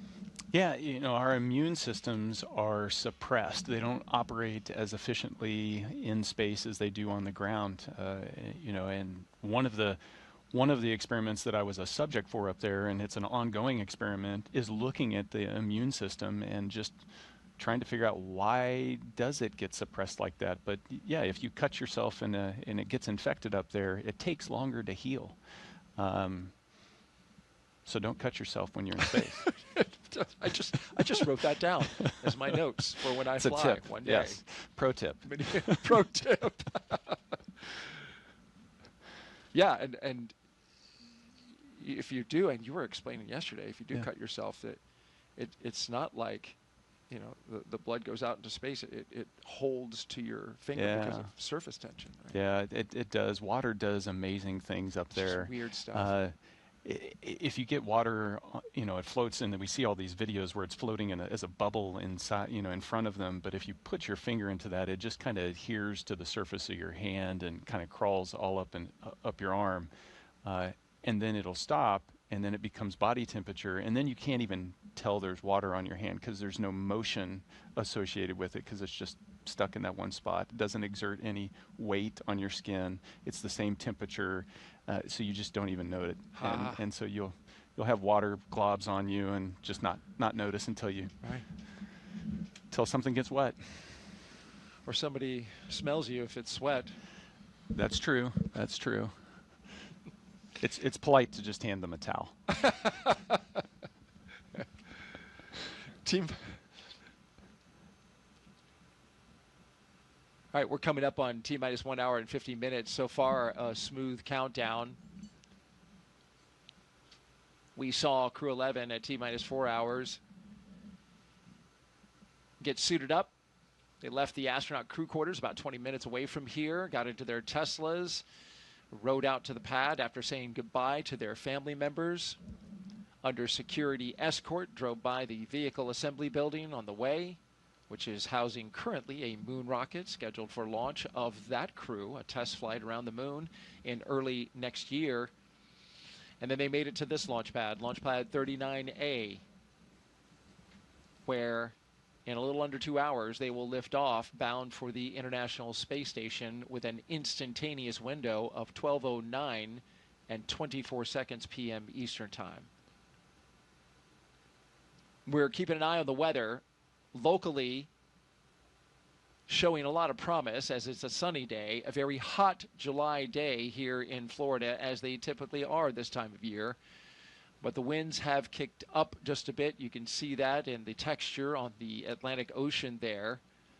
And the launch weather officer is monitoring winds, expected to increase right around the T0. So, as Nick pointed out earlier, that's an important criteria, a launch criteria that they have to monitor so that the launch escape system can operate properly. That would take them out over the Atlantic Ocean. Winds need to be in the right direction and the right strength in order for that system to operate correctly. We're also looking at launch weather here, or rather around the world, along the ascent corridor, where there are areas where, just in case, just like you, when you aborted, there was an area for you to go on land because Soyuz lands on land. With Dragon, you have abort locations along the eastern seaboard and then beyond? Yeah, you know, effectively it's all the way up the East Coast, and then kind of your last opportunity that you would need, because you'll be in orbit at that point, any further on, is just off the coast of Ireland. And so we watch the weather, we watch the sea states, we make sure that, you know, if we needed to go and pick up a crew because they had to abort and they landed in one of those zones, that the search and rescue forces will be able to get into those locations, that the weather's going to be support that kind of operation. And so weather's a little more complex when it comes to spaceflight. You've got to take a global perspective and prepare for all those different contingencies.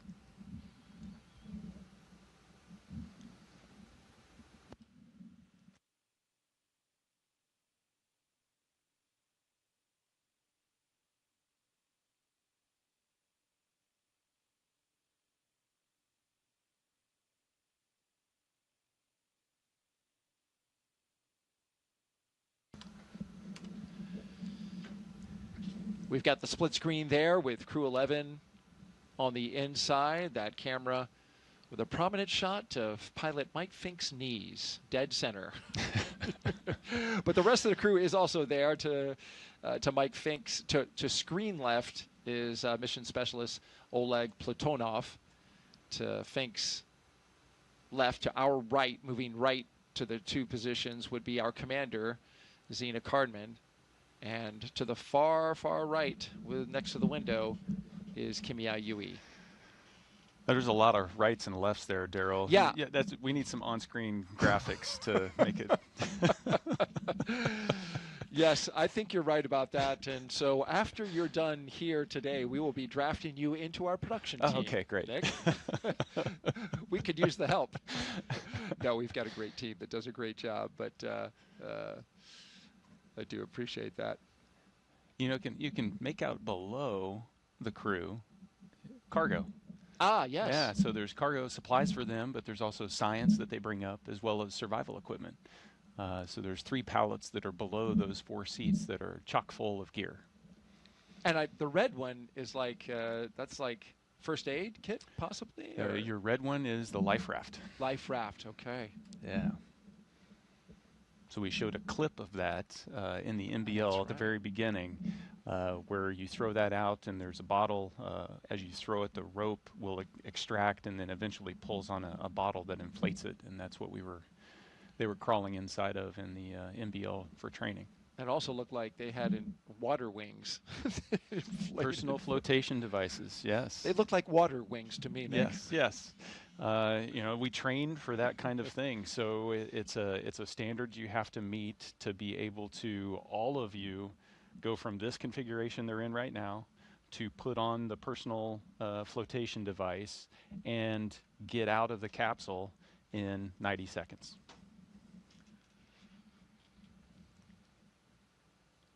Well, their destination when they launch at 12:09 p.m. Eastern Time is the International Space Station, or ISS. This will be commemorating a significant anniversary on November 2nd. When we get to that date, we will have had 25 years of continuous human presence aboard this orbiting laboratory. And liftoff. International Space Station is underway. We are in the golden age of the space station right now in terms of the return on investment and what we're able to do there. One of the great legacies of the space station is not just going to be science, but very importantly, the international cooperation. This is perhaps most prominent, international cooperation for exploration.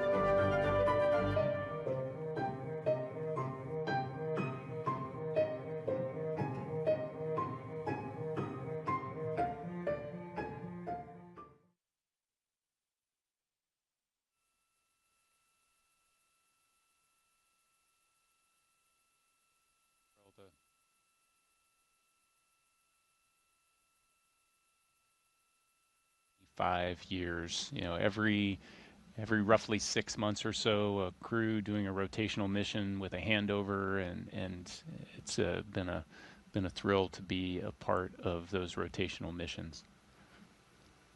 To be able to just watch the evolution of science and see how we're learning how to really utilize the laboratory to its full potential.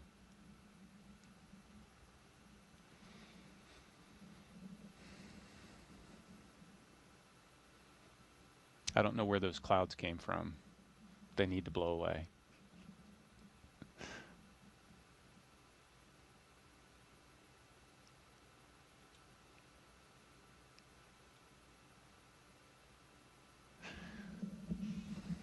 So the crew's sitting in there, T-minus 1 hour and 42 minutes. This is the moment where crew is sitting in there and you don't have a lot to do except reflect. The next big events are when you arm the launch escape system at about 45 minutes, T-minus 45. Prop load will start about T-minus 35. That's when there's activity and you start to bring in focus. Now it's a time-honored tradition in spaceflight to have to endure long moments of waiting for big things to happen.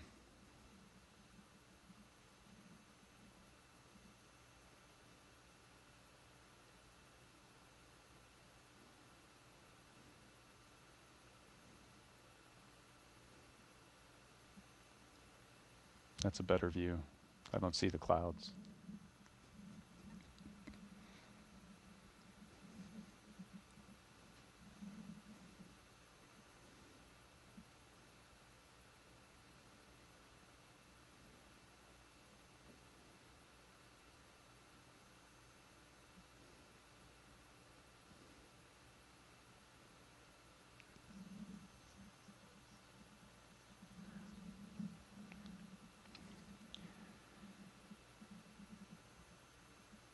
And right now, I'd like to hand it over to Mission Control. The team at Johnson Space Center is tying in with us. How are you guys doing? Hey Nick, hey Daryl, we're doing good over here. This is Mission Control Houston in the International Space Station's Flight Control Room at NASA's Johnson Space Center. The team continues to prepare for launch and is being led today by Flight Director Scott Stover. Today we will be launching the 11th rotational crew mission to the International Space Station under the agency's Commercial Crew Program.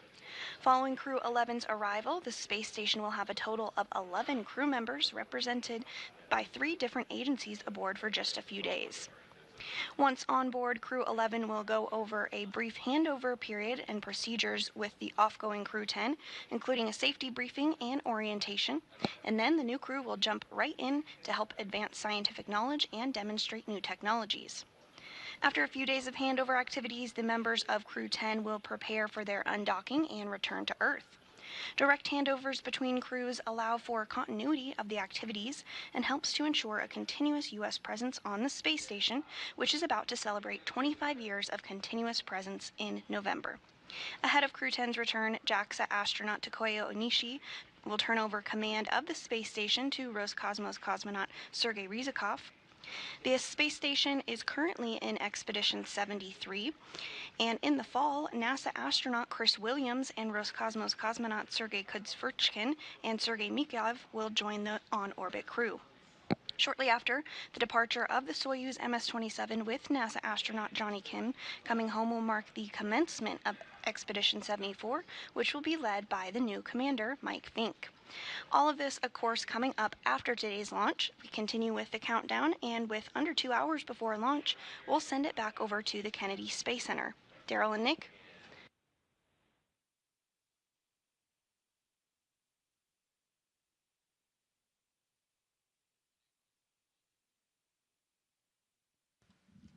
Thank you very much, Sandra. Back here at the Kennedy Space Center in Florida, T-minus 1 hour and 38 minutes and counting until liftoff of Crew-11 aboard a Falcon 9 rocket.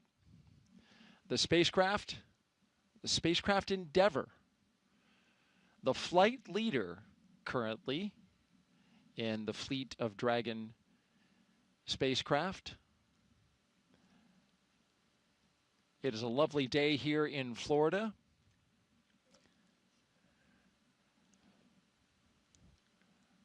You're looking up in the skies now, and as typical for this time of year, starting to get a little cumulus clouds forming as the cool sea breeze makes its way over land, encountering the warm air here in Florida. Hot and humid air. So we are expecting to get a few cumulus clouds. That was a minor concern for weather. We are still 90% go, but that 10% was for cumulus clouds, and we're starting to see them forming in our shots around the pad. But we're not expecting that to be clumped over top of the pad at T0, so we're still 90% go.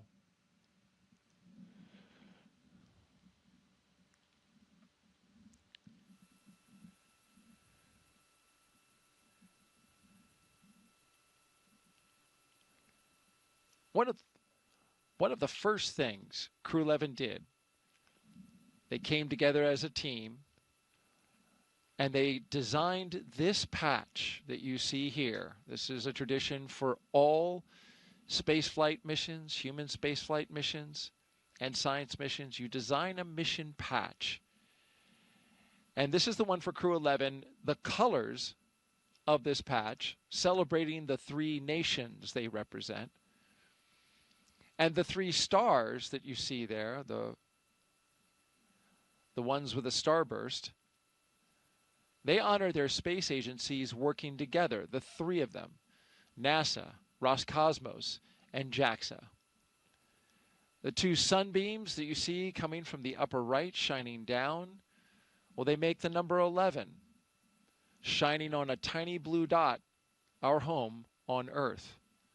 The Dragon looks on, of course, a nod to both the spacecraft and the spirit of exploration, while a red flame wraps around it all, symbolizing the full journey, launch, life in space, and a safe return home. And if you look closely, you can see a tribute to their children in the stars. This is a reminder that the missions like this, as we know, when we got the question from 8-year-old Knox earlier, they help to inspire the next generation. Appreciate all those young folks who get the bug for space knowledge and to learn about space and exploration, which requires a good foundation in STEM, science, technology, engineering, and mathematics. Yeah, it all starts with education.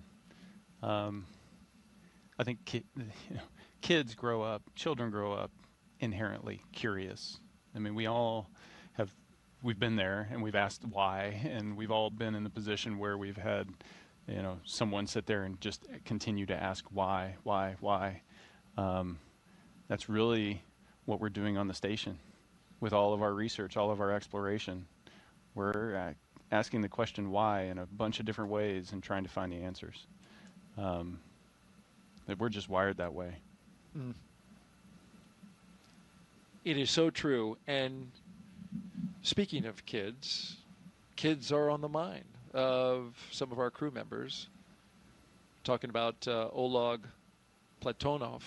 He has a child whose toy he is bringing aboard the International Space Station, taking one of his kids' toys so that it will be a spaceflight flown toy when it comes back down to Earth, along, of course, with pictures and some other artifacts. But each one of the crew members gets to take something up, and that's what Oleg's taking. Yeah.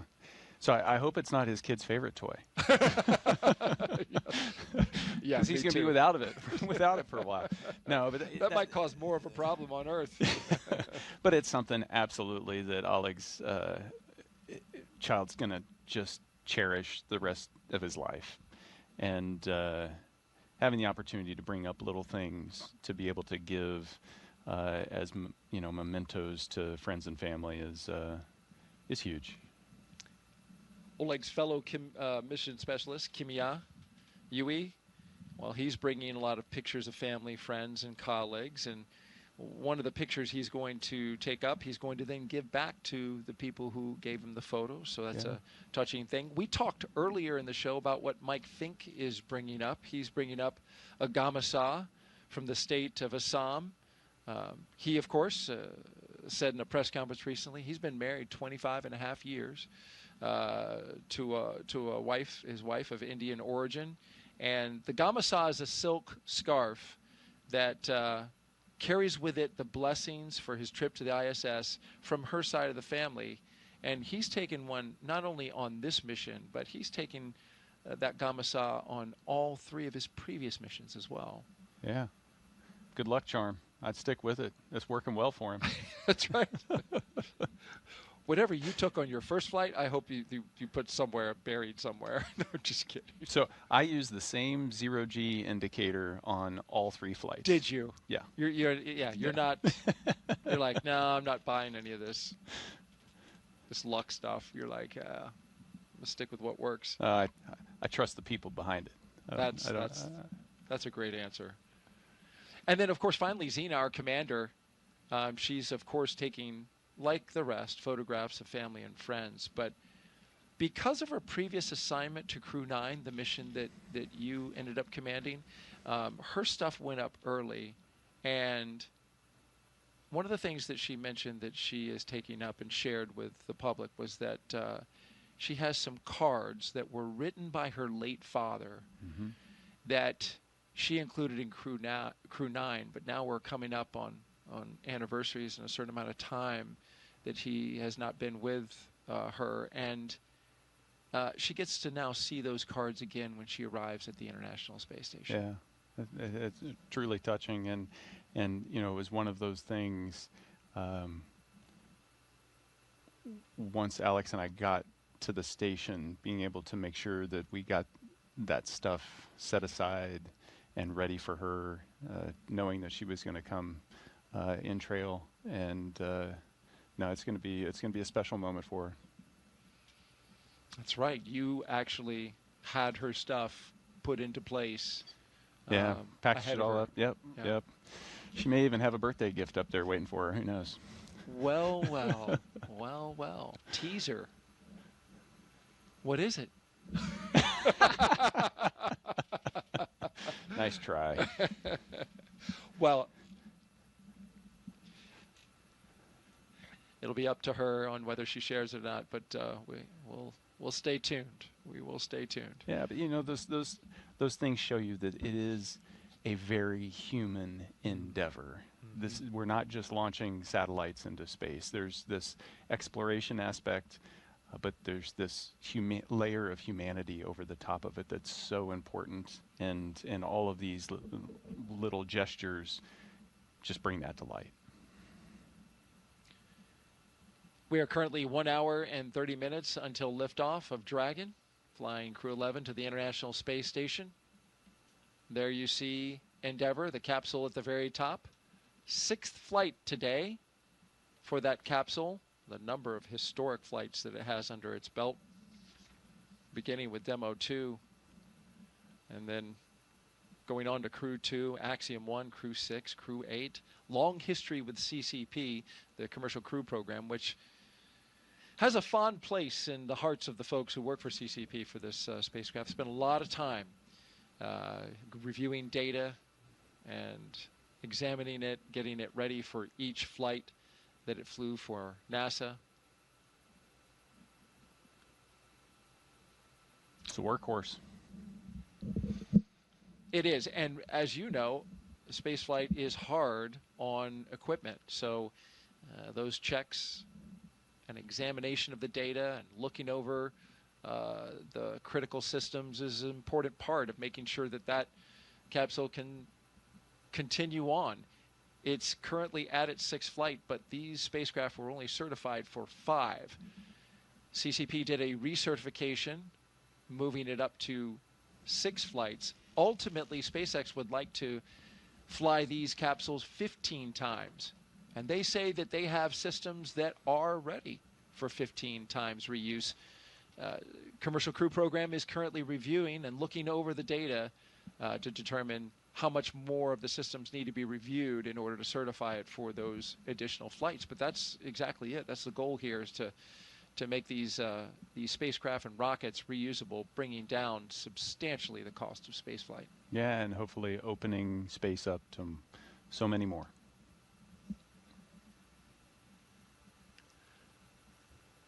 As we wait for the upcoming joiner, less than 20 minutes away from joining our friends with SpaceX, as they will continue on with us in our launch coverage.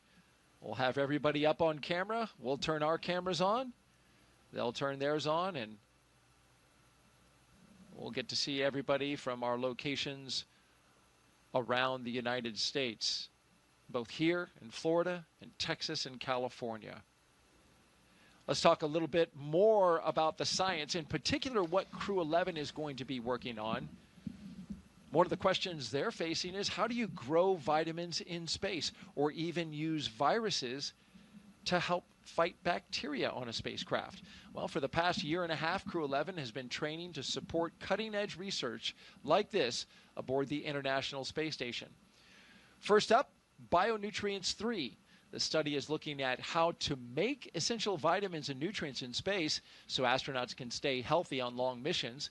They'll be testing samples like yogurt, kefir, and a yeast-based drink to see how well they work in microgravity. Next up is Stem Cell X IP1, which uses space to grow stem cells. These stem cells can turn into any type of cell in the body and could one day help treat diseases like cancer. Growing them in microgravity may produce more volumes of cells, mass producing them, and better ones than we can make on Earth. And then there's Genes in Space 12. It's testing phage therapy, which uses viruses that could target and kill bacteria. It could be a powerful alternative to antibiotics, especially in space where infections can become harder to treat. Some really fascinating research happening on board station.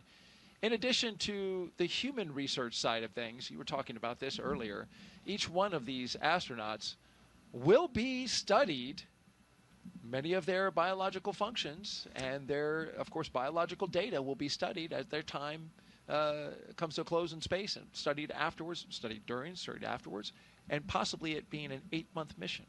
Yeah, you have the opportunity as crew members to volunteer to be a human test subject for a lot of different experiments that are focused on how does microgravity and the space environment, the high radiation environment, how does that affect human physiology? And it runs the gamut from just muscle and bone health all the way down to genetic structure and how that changes, or how our immune systems might be suppressed. And we've been doing this for 25 years and we're still learning. Space is hard on the human body, is it not? It is, but the body is so amazing in how it adapts. It is constantly responding to the environment around us, and we don't really see that on Earth because the changes in the environment around us aren't dramatic enough. But when you pull us out of Earth and put us into space, that dramatic change, you get to watch your body respond to all of that, whether it's spinal growth and straightening that causes you to grow a little bit taller, whether it's the fluid shift and the pressure distribution within your vascular system is more balanced, and you feel that in your head. It goes even to the way you perceive the environment around you and your mental predictions of how things behave. You start to predict and think in weightlessness. All of that adapts, and you've got a front row seat for it, so it's pretty amazing. Literally. Experiencing the changes happening within your own body. Jessica Muir says she came back and she could actually see better than she did before because of that, the pressure of microgravity exerting differently on her eyeball than it does under being back on the Earth with regular gravity. Yeah, and we're still trying to understand the root source of why those changes in vision happen, why the changes in our eyes occur. I wish I had her problem because now I'm wearing glasses as a result of that. So it can go both ways. It can cut both ways. Okay. And who knows, Nick, you might have been bound for glasses anyway, no? Well, I mean, everybody is at some point. Right. You just called me old? Is that what happened? It was very subtle. You did catch it, though. Yeah, I did. T-minus 1 hour and 23 minutes. I'm Daryl Nail with NASA Communications, and I'm joined by Nick Hague, NASA astronaut and Brigadier General with the Space Force.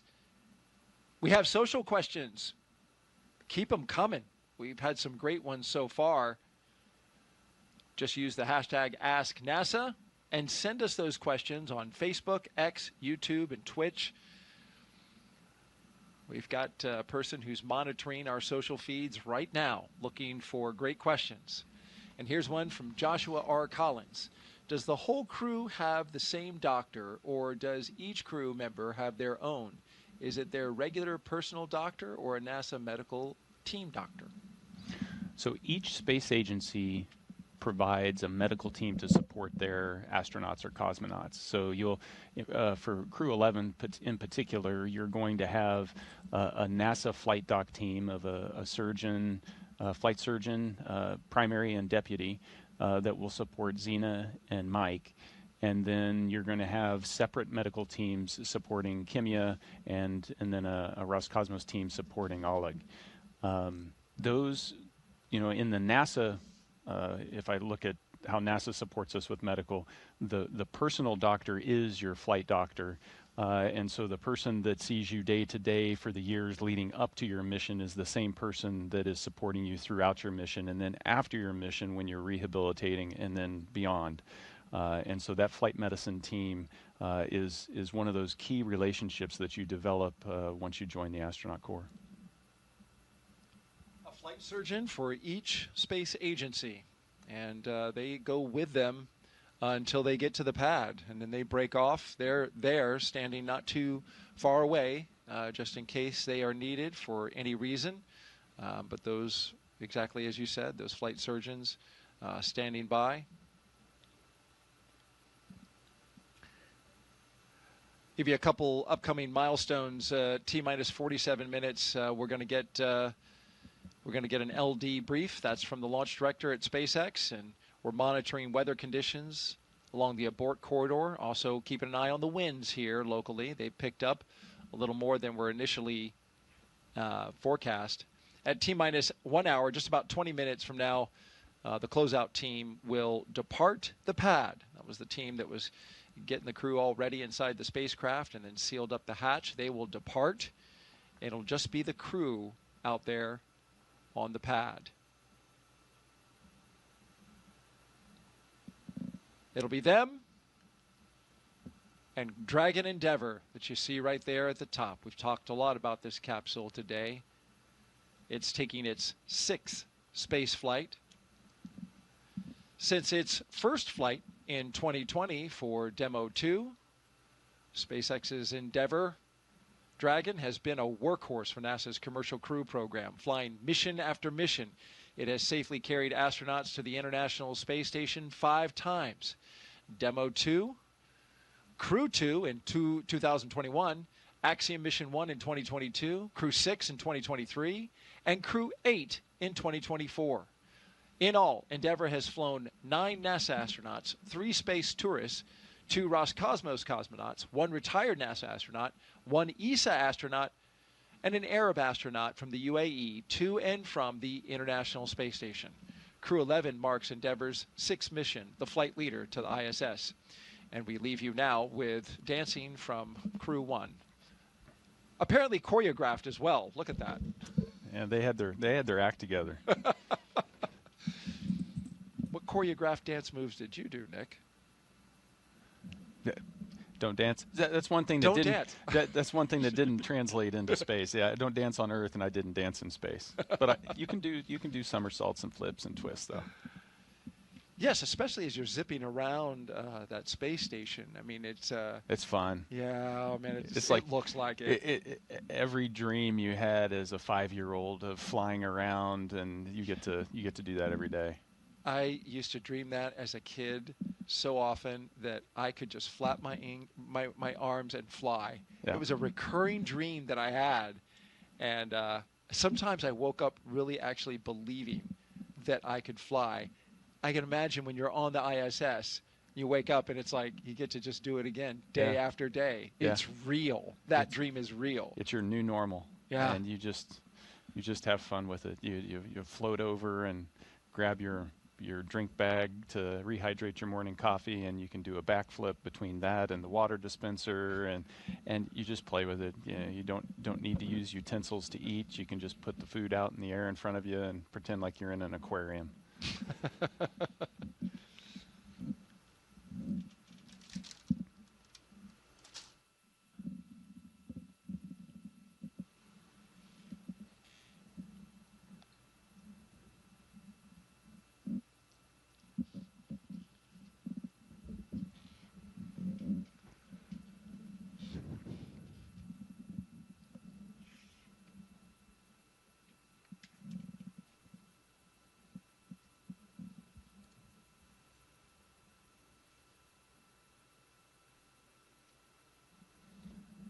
So those flags were hanging dead for a while, but they're blowing again. Yeah, that's the breeze that the forecasters looked at the charts and the data that they have around all the instruments that we have around the Kennedy Space Center. And early this morning forecasted earlier kick up to those winds, and so we're seeing them now. They've got a forecast for 14 knots around liftoff time with a peak of 18 knots. Of course, they're going to reevaluate that here in about 25 minutes or so. Of course, we'll be listening in to the launch communications by the team, making sure we keep you updated to their progress. We have a launch opportunity today at 12:09 p.m. Eastern Time, but if for some reason the weather does not work out, we have opportunities the following days. Tomorrow, on Friday, August 1st, where we have an 85% go for weather, with the only concern being potential cumulus clouds like we're seeing today.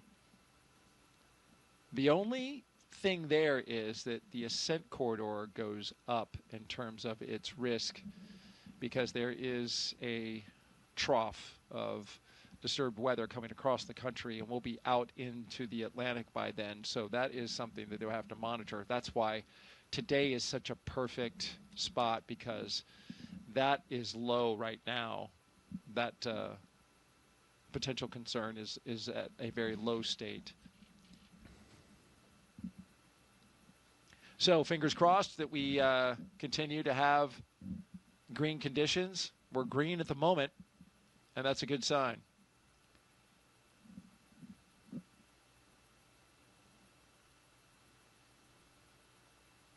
We're T-minus 1 hour and 15 minutes until the liftoff of Crew-11 on a Falcon 9 rocket to the International Space Station. Thank you for joining us. Whether you're watching online or streaming, we are glad to have you here with us as we get ready to launch 4 humans to space from the Kennedy Space Center in Florida. Crew-11 will be the latest crew to fly as part of NASA's Commercial Crew Program, which uses private companies to transport people to and from the orbiting lab from U.S. soil. Those people, NASA astronauts, like the one sitting right next to me right now, Nick Hague. It's been a great countdown so far. Weather is 90% go. Got the excitement picking up as we draw closer to our T0.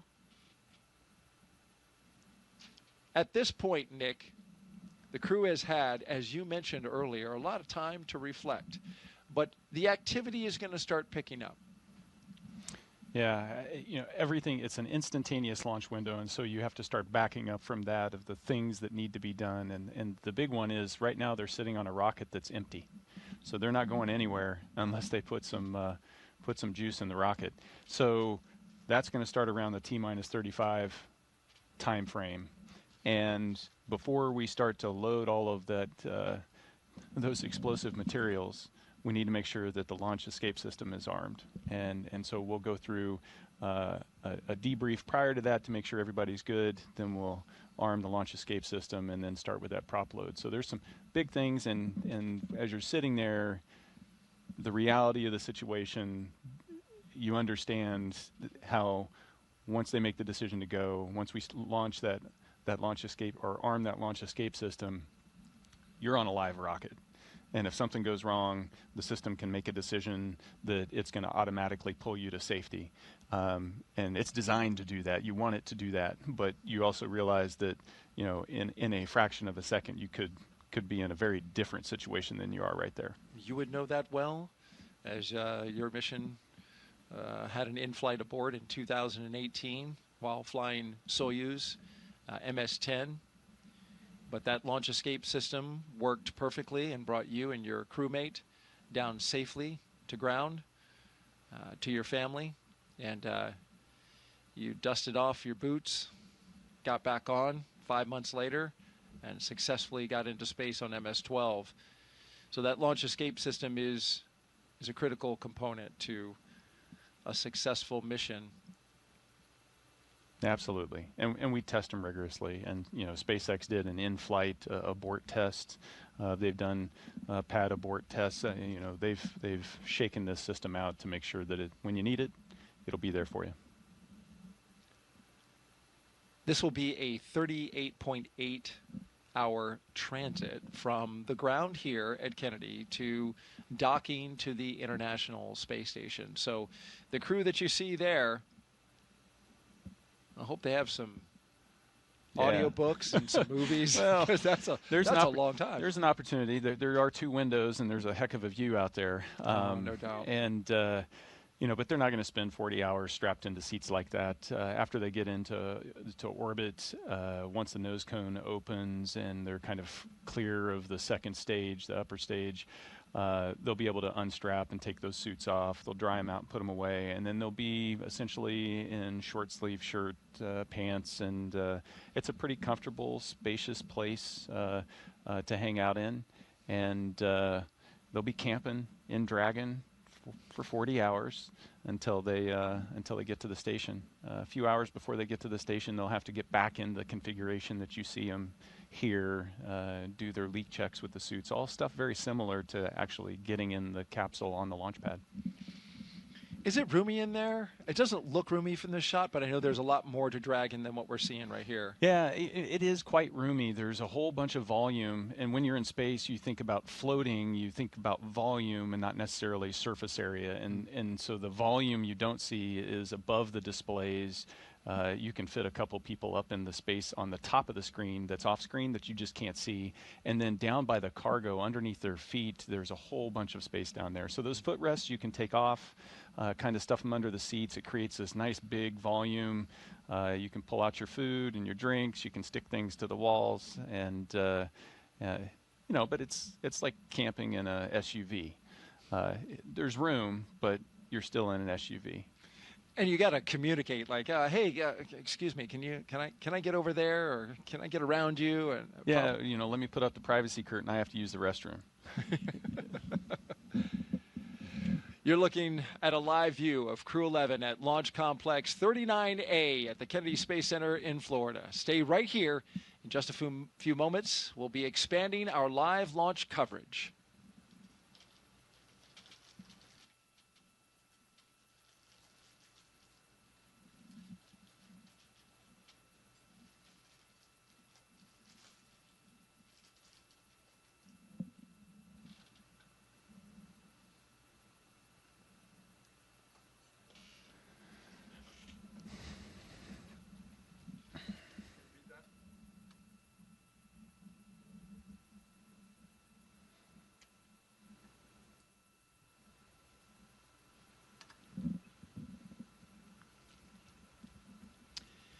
Good morning. You're watching live launch coverage of NASA and SpaceX's 11th rotational flight to the International Space Station. I'm NASA's Daryl Nail, joined once again by NASA astronaut Nick Hague, who's been with us for the past 3 hours.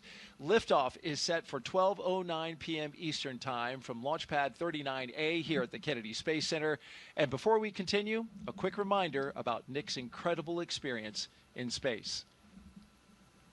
General Nick Hague was selected as a NASA astronaut in 2013. His first flight to the space station in 2018 ended in a launch abort following a rocket booster failure on Soyuz MS-10, a dramatic escape that he and his Roscosmos crewmate survived safely.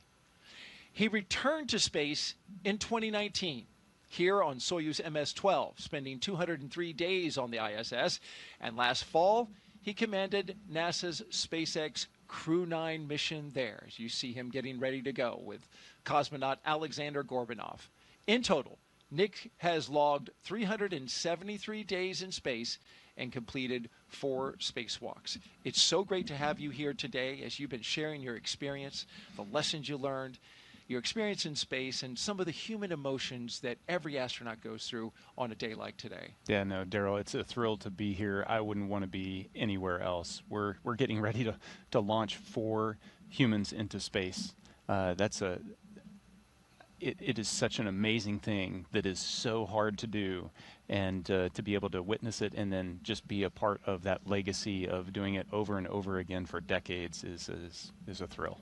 And a great responsibility by all involved. Crew-11 is launching from pad 39A, and we're now just over an hour away. Once they arrive at the station, they'll join Expedition 7374, and in just 3 days, Crew-10 will return home. This will be what's called a quick 3+2 crew handover. You were Crew-9.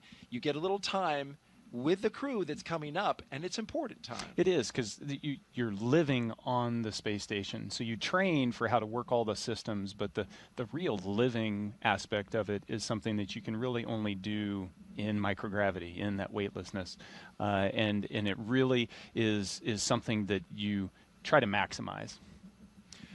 All right, let's take you through Crew-11's launch day preparations so far this morning. Nick Hague has been with us throughout. After waking up and grabbing a bite to eat, the crew suited up inside the historic crew quarters, a tradition that dates back decades.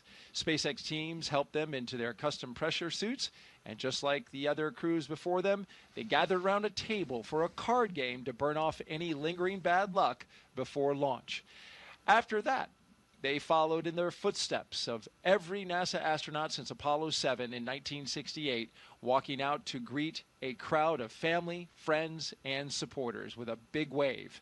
Then it was into their Teslas for a security-escorted ride out to Launchpad 39A, a 20-minute journey filled with anticipation as they drove up with their rocket in sight. Once there, they looked up, got a close-up look at the rocket, walked through the crew access arm, and climbed into their spacecraft. And now, there they are at the top of this rocket inside that Endeavour capsule, and they are awaiting the next big milestones, the fueling of the rocket and the arming of the launch escape system. Throughout the broadcast, we are taking your questions to Nick Hague. Just use the hashtag AskNASA on the platforms Facebook, YouTube, X, and Twitch. We really want to hear from you. So send us those questions. He's got answers, and he's got good ones. Also, if you're watching YouTube, be sure to refresh your player or browser so you can join our live chat. At this time, we are expanding our coverage to include our partners at SpaceX. So let's welcome in the SpaceX and NASA commentators joining us live from Hawthorne, California, home to the SpaceX mission team. Welcome aboard. Thanks, Daryl. So excited to be joining you and Nick Hague here and Joseph. I'm Somi Srivastava, a certification engineer here at SpaceX. And I'm Joseph Zakshevsky with NASA Communications, and you're absolutely right. It's a thrill to be here today and exciting to be joining you again from Mission Control here in Hawthorne as we count down to liftoff of Crew-11 just over an hour from now. Crew-11 is our 11th operational mission with SpaceX, flying astronauts for long-duration missions to the International Space Station, and the 12th as a part of NASA's commercial crew program with SpaceX. Crew-11 has 2 first-time flyers on board, as well as a veteran NASA astronaut and a veteran Japan Aerospace Exploration Agency, or JAXA astronaut, making their return to microgravity. The multinational crew also represents 3 different space agencies: NASA, JAXA, and Roscosmos. Today's crew will fly aboard Dragon Endeavour, which was the first operational Dragon to carry crew on board during SpaceX and NASA's Demo 2 mission in 2020 with astronauts Bob and Doug. Endeavour has been pretty busy since then, having also flown NASA's Crew 2 mission, AX-1, and NASA's Crew 6 and Crew 8 missions. This will be the first Dragon to fly 6 times. Overall, for the Dragon fleet, this will be Dragon's 49th visit to the space station and its 19th human spaceflight mission overall, and the 5th Dragon flight just this year. Now, over the last 3+ hours, Crew-11 has been going through all the detailed process of getting ready for their mission, as you've been following along with Nick and Daryl from the Cape to the International Space Station. So let's introduce you to the crew. In the commander's seat is NASA astronaut Zena Cardman, who will be conducting her first spaceflight. She holds a Master of Science in Marine Sciences from the University of North Carolina, Chapel Hill. Cardman has experience with NASA research in the Canadian High Arctic and has supported real-time station operations and lunar surface exploration planning. Now to the next of Zena is going to be pilot Mike Fincke, a veteran of 3 space flights. Fincke has completed an impressive 9 spacewalks, totaling 48 hours and 37 minutes of the time spent outside the orbiting laboratory. And he's also spent a total of 382 days in space, and Fincke is certified pilot for the Boeing Starliner, as well as SpaceX Crew Dragon, a part of the NASA's commercial crew program, as well as the co-pilot and flight engineer on Soyuz, and a mission specialist on the Space Shuttle, STS-134, that was Space Shuttle Endeavour, and fitting that he flies on Dragon Endeavour today. Serving as a mission specialist or pardon me, Sonia, is serving as a mission specialist is going to be Japan Aerospace and JAXA astronaut Kimiya Yui. Yeah, and today's flight will be Yui's second trip to the space station. He was selected as an astronaut by JAXA in 2009 and has logged 142 days in space. And to round it all out, Roscosmos cosmonaut Oleg Platonov is also serving as a mission specialist and was selected as a cosmonaut in 2018 and will be making his first space flight today. Now, as we get closer to 1 hour away from liftoff, let's take a look at what's going to be happening with Crew-11 once on board the International Space Station. Crew-11 will briefly become members of Expedition 73 and then Expedition 74 in the fall. Following departure of Soyuz MS-27 spacecraft, that's when the expeditions will change over, and that departure will feature NASA astronaut Johnny Kim. They'll also conduct space station maintenance and scientific research to understand plant cell division, finding alternatives to antibiotics and microgravity, investigate producing essential nutrients on demand for long-duration missions, and study how spaceflight affects human physiology and psychology. The crew will also engage with students worldwide via the ham radio and use its existing hardware with newly integrated software to test a backup lunar navigation solution. So as the crew continues to prepare, as does the team on the ground, let's check in with another member of our broadcast team, Ronnie, here with SpaceX for an update on all things on the rocket, the capsule, the crew, and more. Ronnie? Thanks so much, Joseph. I'm Ronnie Foreman, a senior sales manager, joining you today from the SpaceX Statics Desk. It continues to be a smooth countdown, and we are looking good for an on-time liftoff, which is at 12:09 p.m. Eastern Time from the historic Launch Complex 39A in Florida. Now, coming up here in just about 15 minutes, we're going to be listening in for our team to report our final readiness for propellant load with a final go, no-go poll.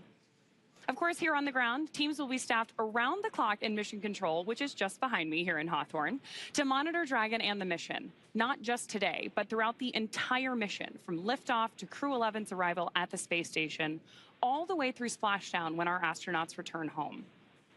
On console or on headset in mission control, as you can see on your screen right now. Tank isolation valves to equalize low flow pressure.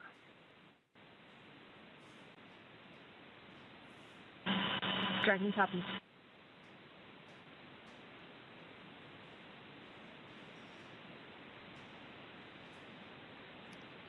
We've got some good live action there from our teammates in mission control. The mission director is the one in charge of the room and tasked with making those real-time decisions that ensure mission success. The person we just heard talking to the astronauts is the crew operations and resource engineer, who we'll refer to as the core throughout the broadcast. Our 4 additional team members are focused on vehicle systems, including avionics, navigation and control, software, propulsion, life support, and communication with ground support teams. Apart from mission control here, our Falcon 9 team is currently located in the Launch and Landing Control Center at Hangar X in Florida.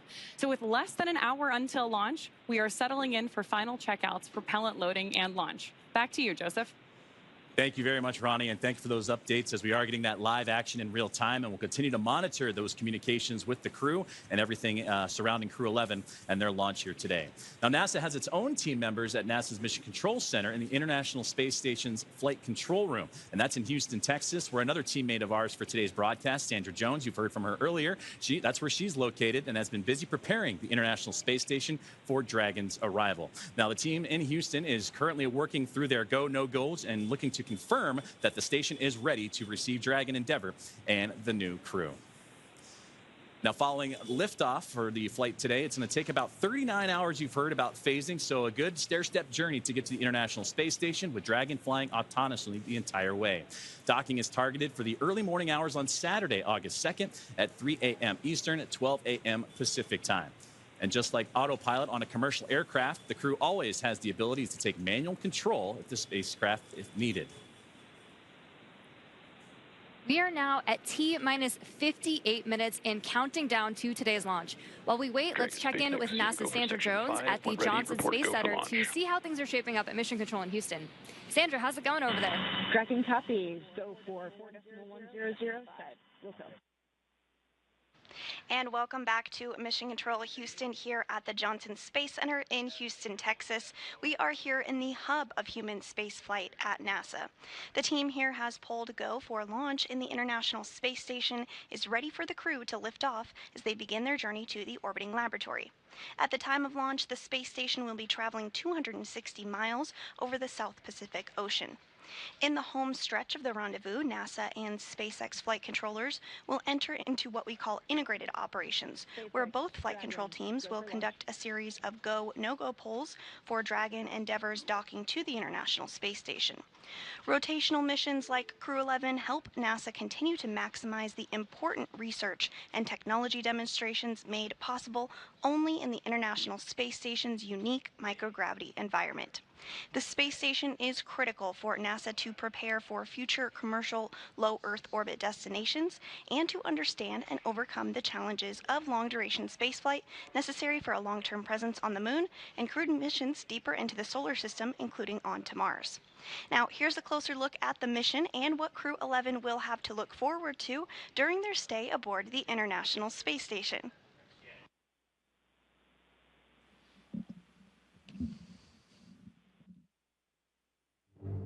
International Space Station, one of humanity's greatest accomplishments so far. 15 countries working together and adding more all the time that have helped plan, build, and fly the International Space Station. And it just shows what human beings can do when we work together. As Crew-11, we are about to launch on board a Dragon spacecraft to the International Space Station. We are actually continuing an ISS mission almost a quarter centuries. Right now, Crew-10 crew members are working very hard on the ISS. So we got that result, and actually we do more researches, then pass that information to Crew-12. Конечно, исследования на Международной космической станции, как я считаю, они очень важны, и они являются ключевым звеном в развитии технологии, науки и всей цивилизации. И все самое лучшее из космоса всегда приходит рано или поздно на Землю в виде новых открытий, новых приборов, возможностей и технологий. I'm very excited to see what kind of payloads we get to work with. It's a really interesting day-to-day life where 1 hour you might be fixing the toilet and then the next hour you're working on a physics experiment studying fundamental processes of our universe. We're going to be up there for a lot of time. And we're going to, every day, be in space, look at the Earth go by, and accomplish some really amazing science. We will do material science and human research in space, lots of experiments, and then maybe do some spacewalks. It's a really fun crew to be on. We're going to enjoy every moment, and we're going to help each other to be successful and accomplish our mission.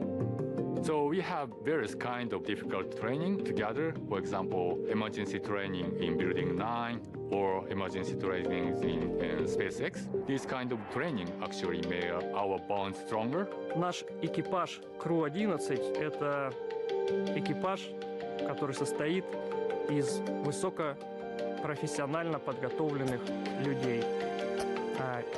И мне нравится этот экипаж. In some ways, my only expectation for the mission is to fly and return home safely and still friends when we get back. There are so many things to play around with, to study, to explore, and I'm really open to every possibility, ways to engage with the International Space Station. We all came from other crews. Kimiya Yui, San, and I both came from Starliner 1. Oleg was on a Soyuz mission before this, and Zena, of course, was on Crew-9. But we all came together with our previous experience, melded into a really fun team. We're ready to go fly to our International Space Station.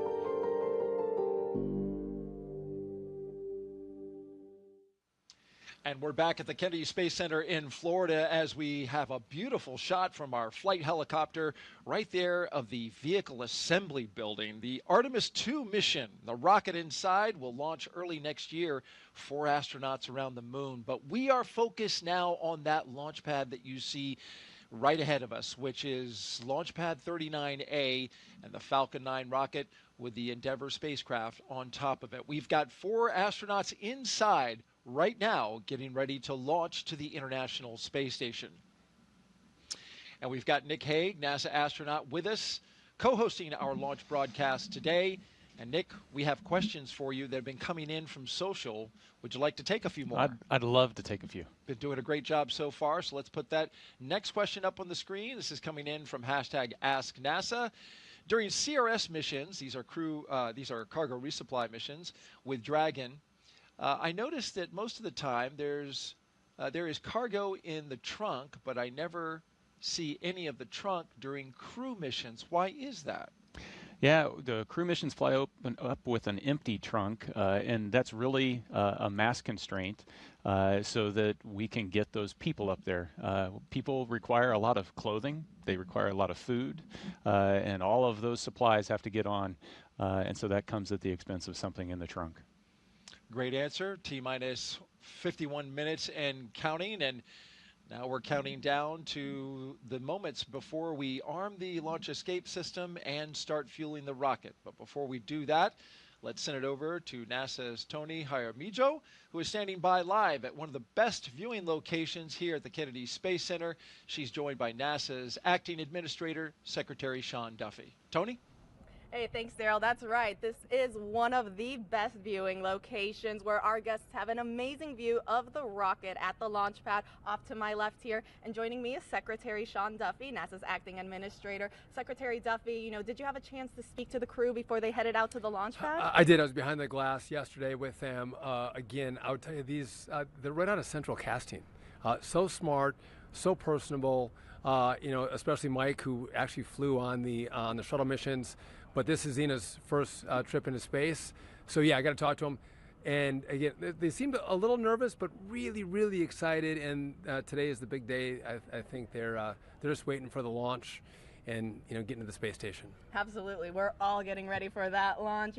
As you get ready for your first launch as administrator, what would you like to say to the NASA and space community that continue to help pave the way to the stars? So listen, I think the team has been so impressive at NASA, but also our corporate partners, again, SpaceX, Blue Origin, Boeing, that are building the vehicles that get us into space. And again, when we go to the space station, critically important, but what we learn on these missions is what's going to get us to the moon, and then from the moon to Mars, which is, I think, the direction that NASA has to be. We are space exploration. Absolutely. As you get ready for your first launch experience, what have you learned from Crew-11, and what are you looking forward to learning as you lead NASA? Well, listen, I've learned that they're really well trained.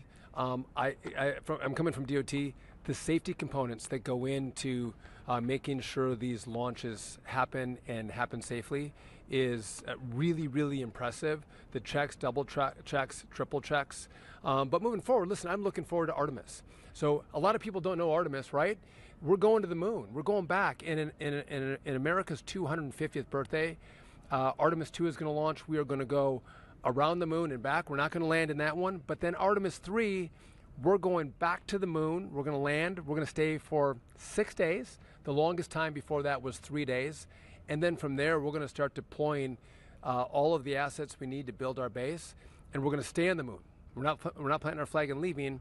We're going to stay, learn, and then go to Mars. Again, there's critical real estate on the moon. We want to claim that real estate for ourselves and our partners, which is going to be critical to be successful in that mission. Absolutely. A lot of exciting missions coming ahead. I mean, you just mentioned one. I guess what should be that next exciting mission that the public can look forward to? Well, I think it's going to be Artemis 2, right? Again, going back to the moon.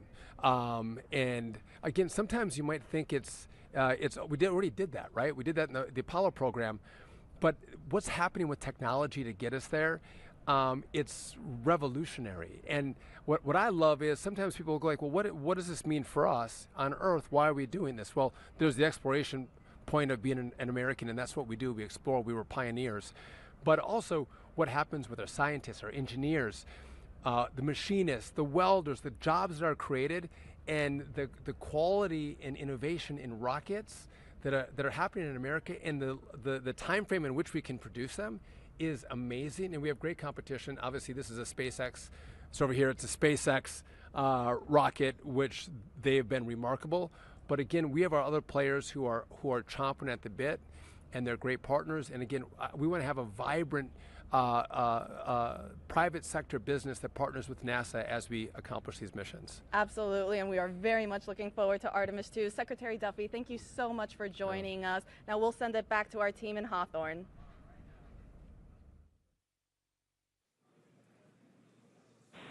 Thanks, Tony. That was an awesome interview with Senator Duffy. We are also really excited to see what Crew-11 does and accomplishes on their mission. But now let's bring it back to Mission Control here in Hawthorne, and the teams are continuing to prepare Falcon 9 and Dragon for launch. Falcon 9 is the first orbital-class rocket that is capable of reflight.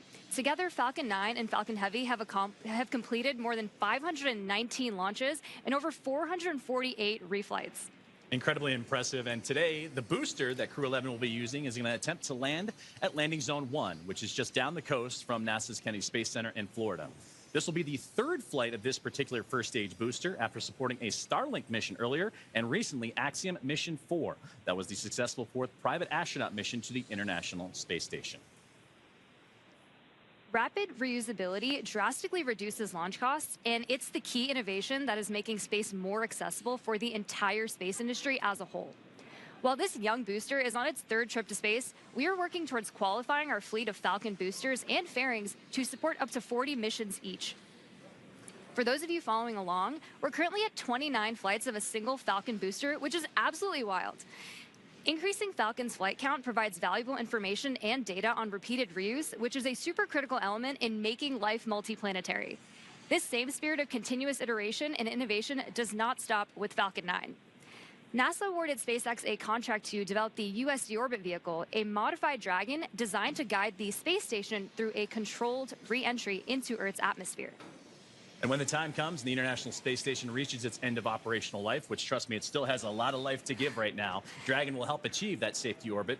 During the CRS-31 cargo resupply mission, Dragon successfully performed a reboost test for NASA that demonstrated Dragon's ability to change the station's orbit, and we'll see a similar test coming up, and that'll help inform plans for the upcoming commercial resupply mission number 33 with SpaceX, where Dragon will fly an extended mission and repeat that reboost demo with a modified trunk called the Boost Trunk.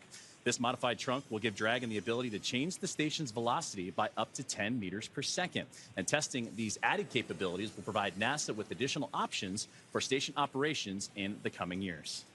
And yet another innovation that SpaceX is working on is the intravehicular spacesuits, or IVA suits, that astronauts wear during Dragon missions. These suits are worn by the astronauts while they're inside the spacecraft, Countdown 1, the versus the extravehicular, or EVA spacesuits that are... Go for propellant load and launch.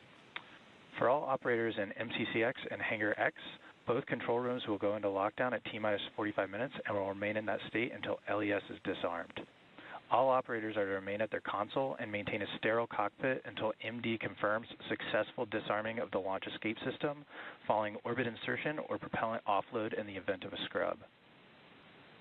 For non-urgent no-go conditions, brief the CE or LD and they will approve aborting the count. For urgent issues affecting the safety of the operation, operators shall call hold, hold, hold on the countdown net. Launch control will abort the launch auto sequence immediately and proceed into launch abort. At T-minus 10 seconds, launch control will be hands-off and relying on automated abort criteria for the remainder of the count. Operators advise launch director whether structural breakup or fire is imminent or occurring per Dragon manual flight escape rules.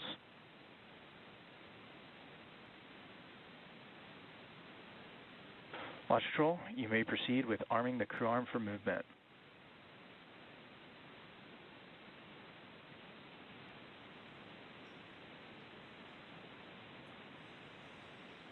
Arming crew arm for movement.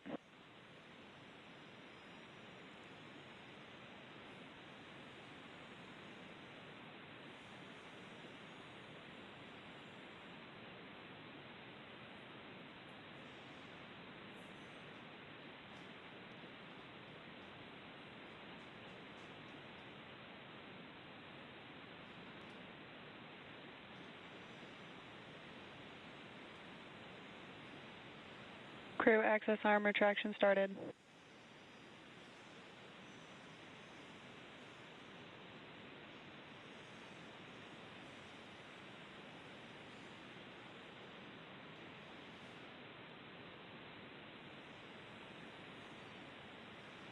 And we are watching the crew access arm rotate away from the Dragon Endeavour and the Falcon 9 rocket. That was an incredible view, Nick, from up high, 275 feet in the air.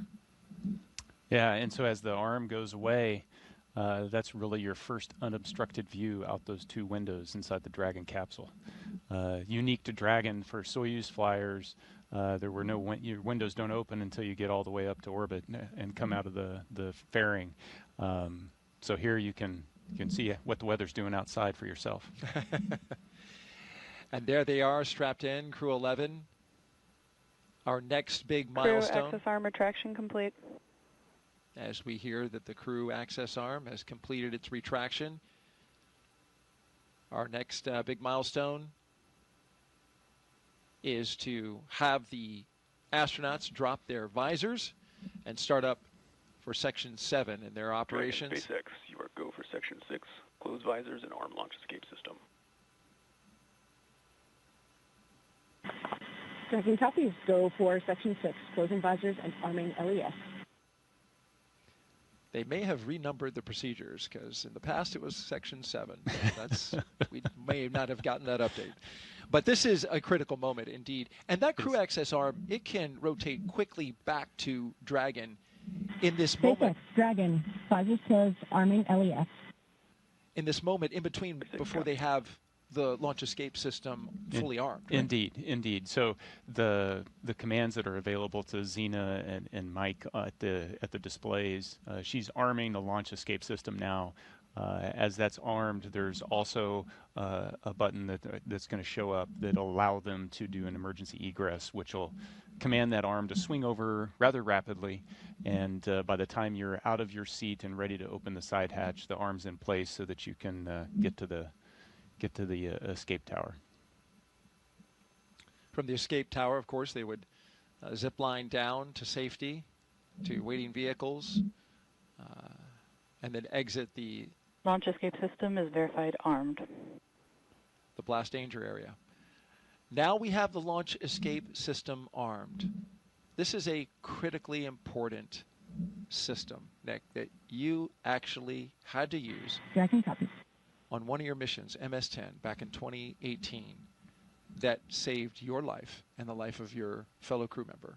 It's part of spaceflight today. What does it provide for this crew in this moment? Yeah, in this moment, it's its safety net. So the launch escape system is constantly trying to determine, is everything going okay? And it does that with looking at a bunch of different parameters. But as long as those stay within bounds, it doesn't do anything. But if something changes, or if there is a handle that the crew can initiate the launch escape, if that's activated, then this is going to separate them from that rocket and get them to a safe distance. And it's from the point right now on the pad all the way until they're in orbit. They've got continual safety net there to protect them. That capsule can get up in a hurry, too, as you were mentioning with these abort systems. They got to move quickly, going 436 miles per hour in a matter of 7.5 seconds. The Dragon can do that when it fires up its Super Draco engines if it were needing to get away from the pad in a hurry. Yeah, absolutely. We're about to load the rocket full of fuel and oxidizer. And so if that energy is released, you need to be as far away from it as you can be. And so that escape system is designed to get them away in a heartbeat.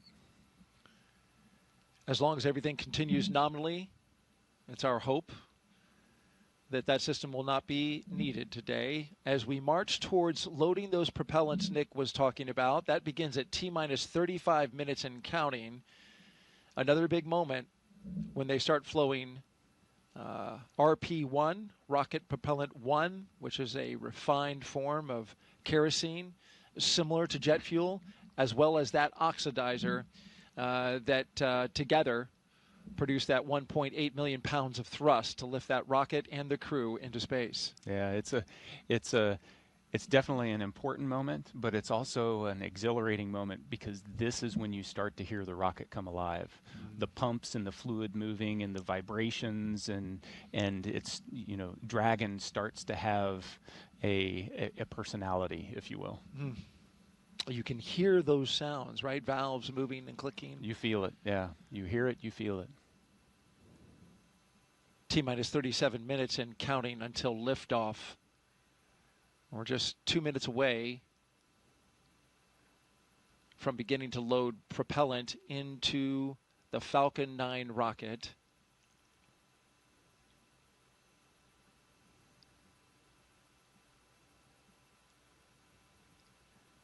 Weather is looking good at the moment. We are 90% go. There was a small concern for cumulus clouds in the area. That's just the 10% because of course, this is July in Florida. And you can see even now, Nick, the sea breeze from the cool ocean starting to create. Tanks are venting for the start of propellant load.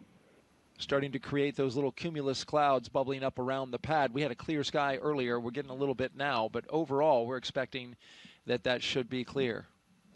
I see blue. It's the glass half full. I like that. As long as we have that blue sky straight over top of the rocket and 10 miles out, we are good to go. And so far, right now, green conditions.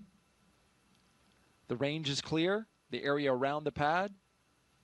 Boat traffic has been cleared by range operations. Our partners at the United States Space Force, Cape Canaveral Space Force Station, where Nick, of course, you in the Space Force, a brigadier general, have cleared the range. They are currently monitoring it, making sure that no one can get into the path of the rocket from down on the ground or in the ocean, for the reason that if anything were to happen and any equipment or any spacecraft parts were to come down on them, you wouldn't want to pose a risk to those below. Yeah, public safety is important, but it highlights just the expansive team that even for this one place, the number of organizations that have to work together and they're necessary for success. Our 4-person crew, 2 NASA astronauts, 1 JAXA astronaut, and a Roscosmos cosmonaut seated in launch position, monitoring their systems on their heads-up displays.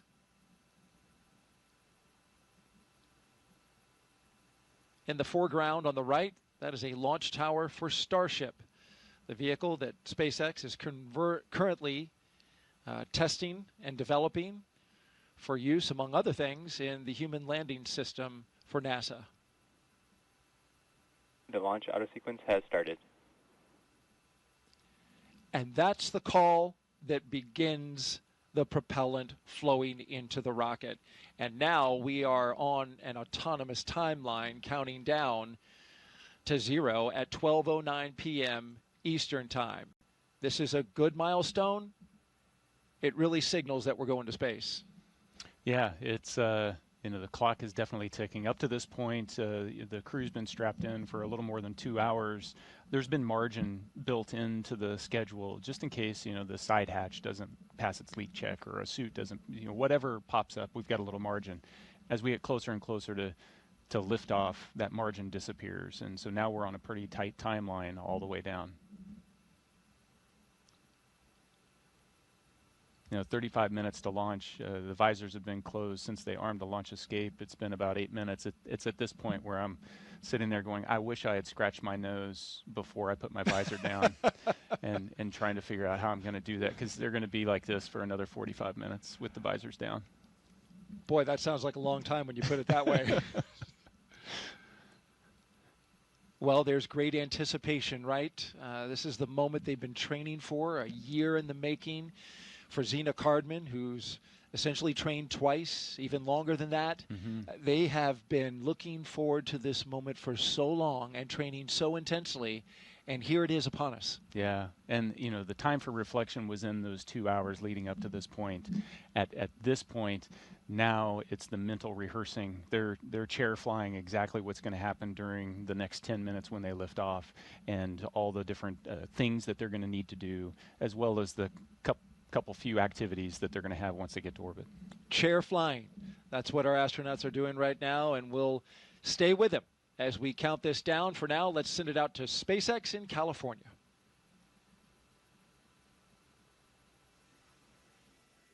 As Daryl mentioned, propellant loading of both RP-1 and liquid oxygen began at T-minus 35 minutes, right on schedule. And weather is our main watch item right now. But I am hearing from our vehicle teams that everything looks good for both Falcon 9 and Dragon. So next up, at about T-minus 30 minutes, the SpaceX launch director will inform the crew when loading of cryogenic helium will begin, first on stage 1 and then on stage 2 about 4 minutes later. Stage 2 RP-1 loading should wrap up at about T-minus 20 minutes and 30 seconds. Then, as we approach T-minus 16 minutes and 30 seconds, we should hear a call out that Stage 2 liquid oxygen loading has begun. So with all of those consumables being loaded onto the rocket, if we have to call a hold for any reason at this point, like potentially due to weather, we would have to stand down and target our backup launch opportunity, which is tomorrow, Friday, August 1st, at 11:43 a.m. Eastern Time. That's because we have an instantaneous launch window today. So let's take a minute to do a little orbital mechanics 101. An instantaneous launch window means that we need to launch at exactly the right time, and that's driven by our planned rendezvous point, which is the location where Dragon and Station meet in space. Right now, the International Space Station is orbiting the Earth at more than 17,000 miles per hour, and Dragon needs to catch up to it. That means we have to deliver Dragon to the correct orbit. We do that by timing its trajectory relative to the orbiting laboratory so that they're both in the same place in space at the same time. A precise liftoff time is crucial for hitting that rendezvous point. Now, again, that means that at this point, if we hear a hold called, we'll be standing down and likely targeting that backup launch opportunity tomorrow. For now, though, we're going to go ahead and hand it back to Soumya and Joseph to talk to us about West Coast recovery. Soumya? Thanks for walking us through that, Ronnie. We are now at T-minus 31 minutes and counting, getting closer and closer to getting our Crew-11 astronauts into space. Once their mission is complete and it's time for our crew to splash down back on planet Earth, they'll be heading to one of several targeted sites supported by SpaceX. Until recently, Dragon recoveries primarily occurred off of the coast of Florida. This year, SpaceX moved Dragon recovery operations off the coast of California to allow Dragon to complete its deorbit before safely jettisoning the trunk over the Pacific Ocean. When they return, Crew-10 will be SpaceX's third crew mission to splash down in one of the new locations. From-2 was the first back in April this year, followed by Axiom 4 in July. The new splashdown locations are near LA, Oceanside, and San Diego. The recovery vessel, Shannon, will be stationed in Long Beach to support the new West Coast splashdown operations. Spreading these supported sites across multiple locations helps to maximize the return opportunities, lowering the chance we'll have to wave off due to bad weather. And when the spacecraft re-enters, those in the immediate area may hear a brief double clap of a thunder-like sound known as a sonic boom.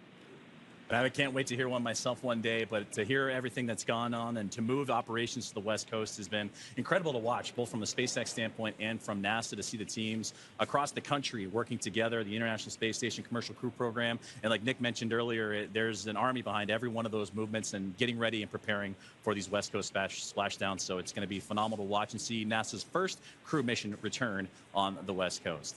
Well, back to today's mission, Crew-11, as they continue to get ready to go. They're inside now half an hour until launch time.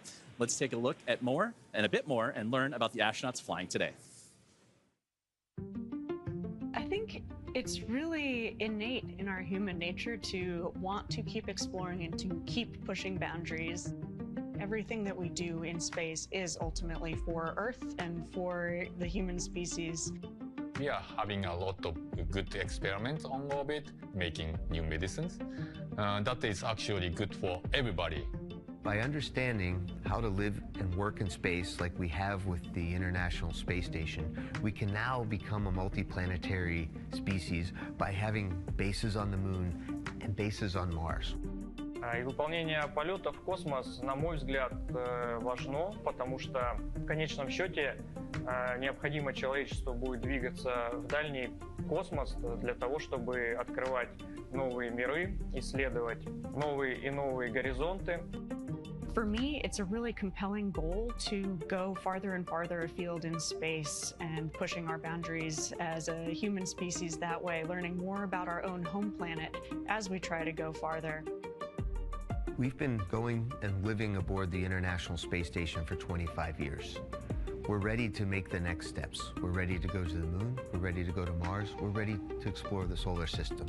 We understand the effects of what life in space does to the human body, and we need to continue those studies. We need to continue getting ready and get ready and go to the moon and Mars, and that's why it's important to go to space.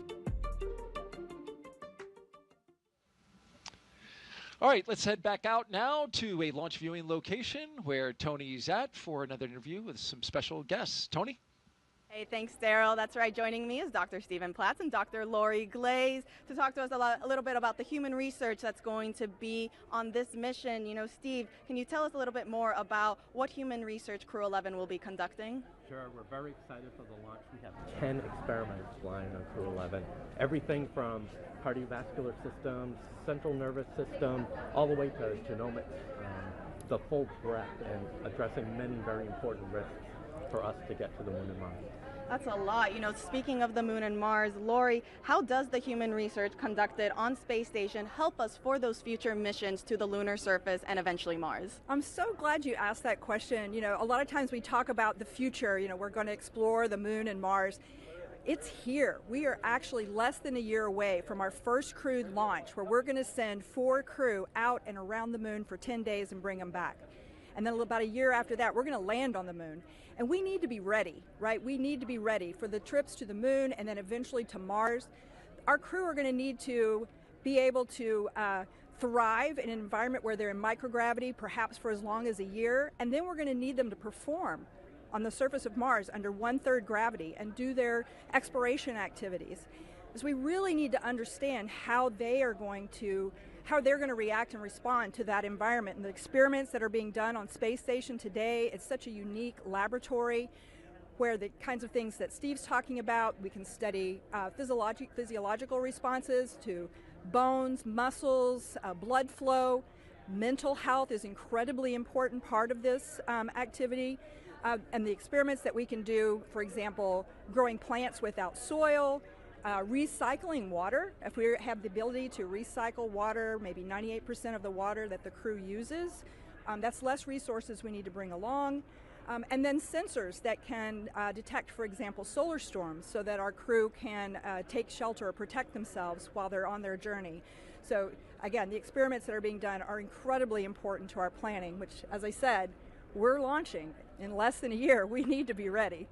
That's right. I mean, a ton of valuable research that we are gathering. You know, speaking then on, you know, the research for Crew-11, Steve, I heard, you know, there's a new experiment that's going to space station. Tell us a little bit more about that.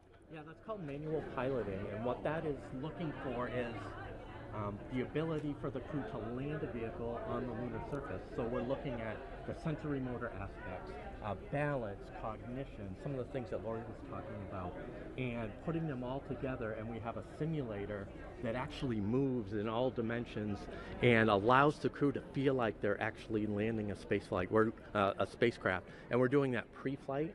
We have some devices on station where we can do in-flight measures as well as post-flight. So that will give us a great idea of what we need to do to prepare the crew to land on the lunar surface. That's great. I mean, you know, Lori, tell us a little bit more about those benefits of traveling then beyond low Earth orbit now. Well, you know, the reasons we're going to the moon and eventually the ability to establish a permanent presence on the surface of the moon, a base per se that we can go back and visit multiple times, is the science that we want to conduct on the surface of the moon will be incredible.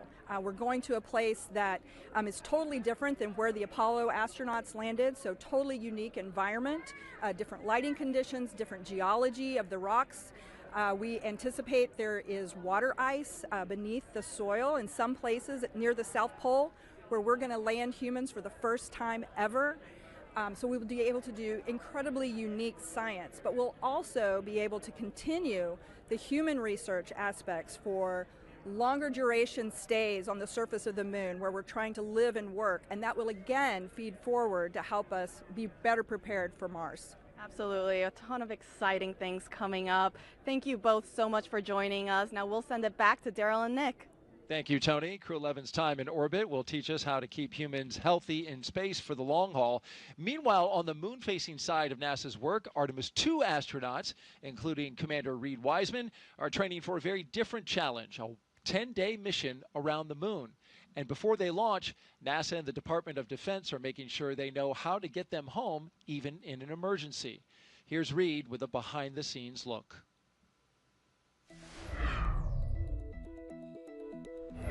Hi, I'm NASA astronaut Reed Wiseman, commander of Artemis II. I'm here at the Kennedy Space Center in Florida, and as you can see, work is well underway for our next mission to the moon, both on land and off the coast. Back in June, teams with NASA and the Department of Defense used an area of open water off KSC to rehearse procedures for a possible rescue after an ascent abort from the SLS rocket.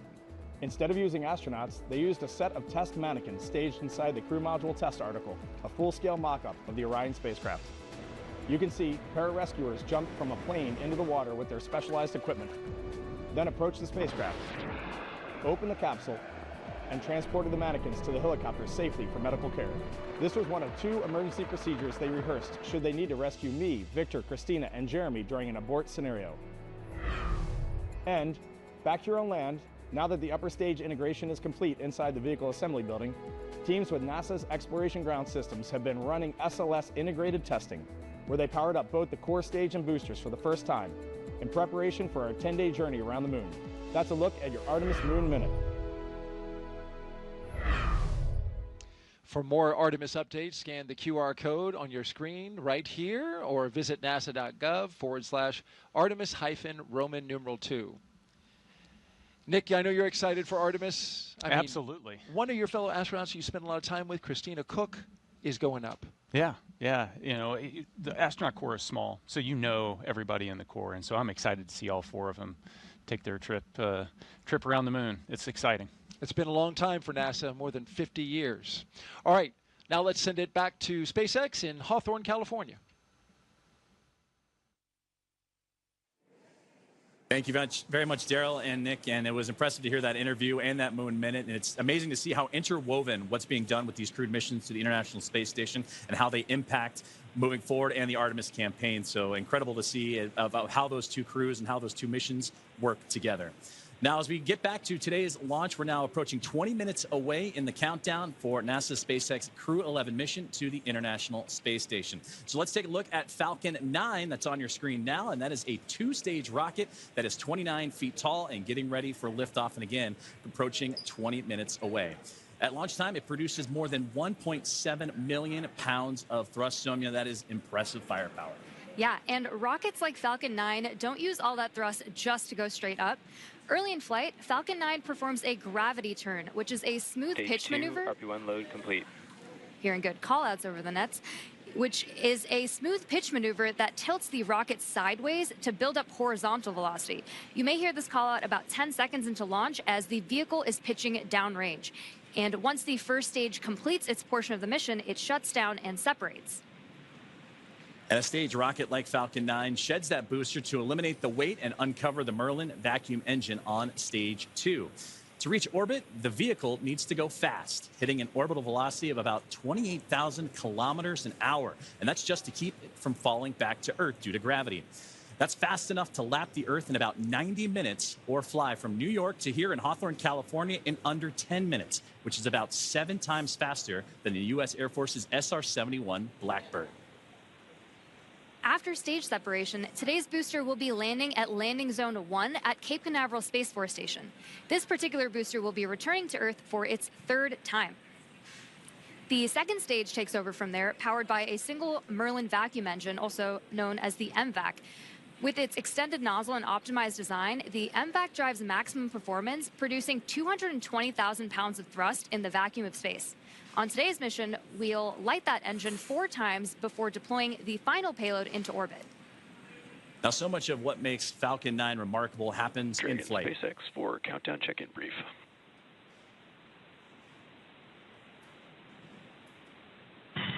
Dragon's with you.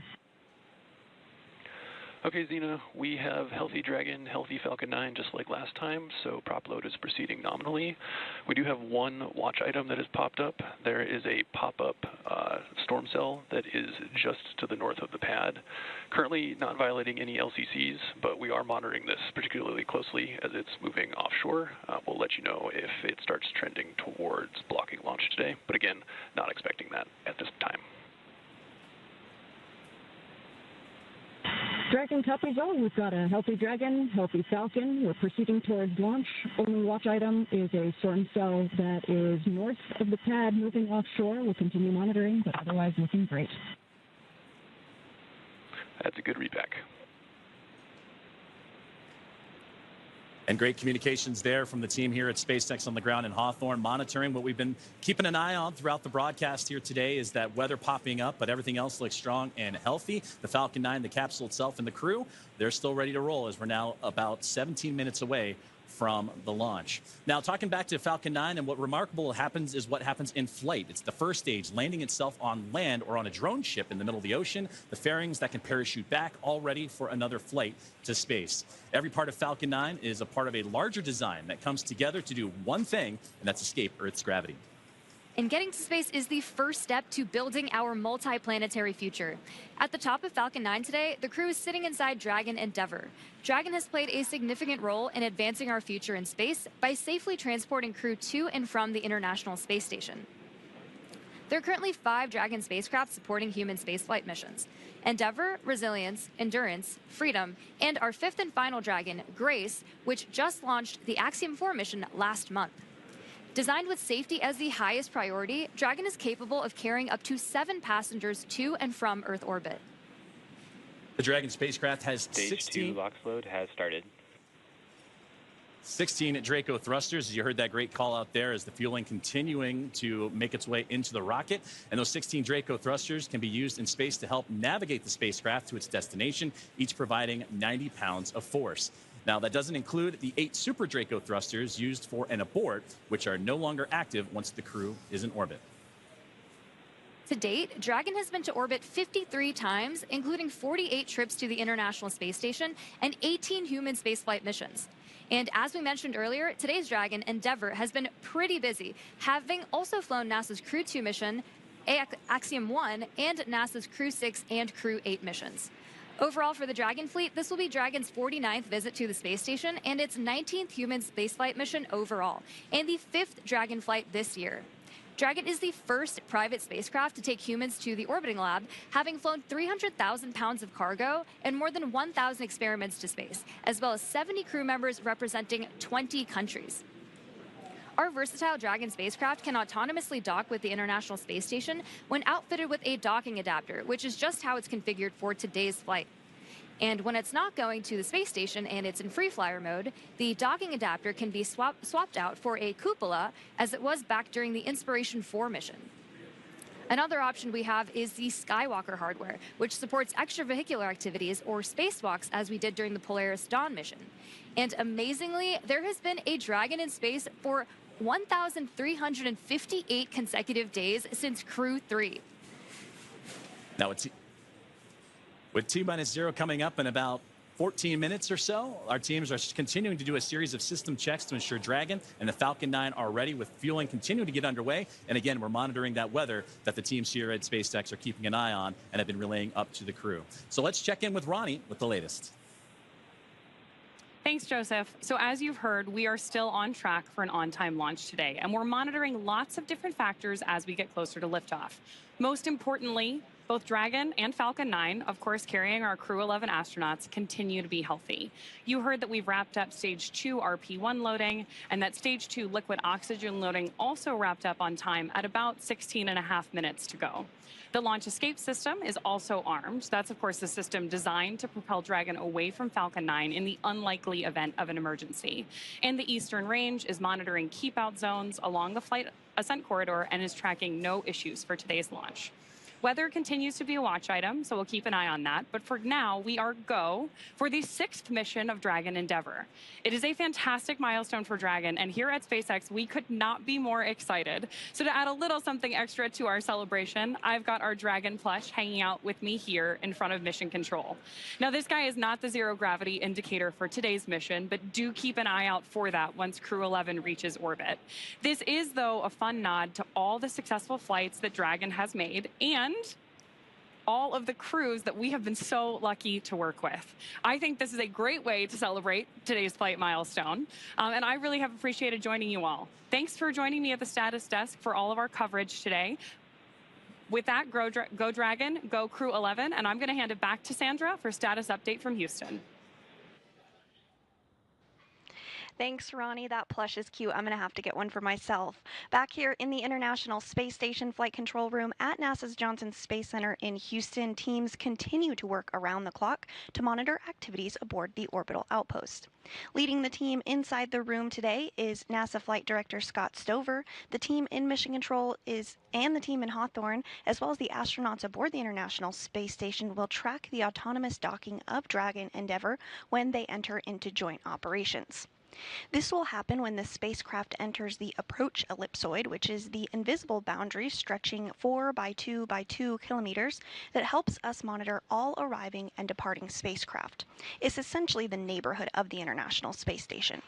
Once docked, crew members in both Dragon and aboard the International Space Station will perform a series of leak checks and then will work to open the spacecraft's hatch for Crew-11 to float into the space station and begin their stay.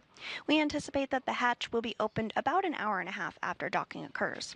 When they enter the orbital outpost, crew will be greeted by the rest of the Expedition 73 crew and will come together for opening remarks.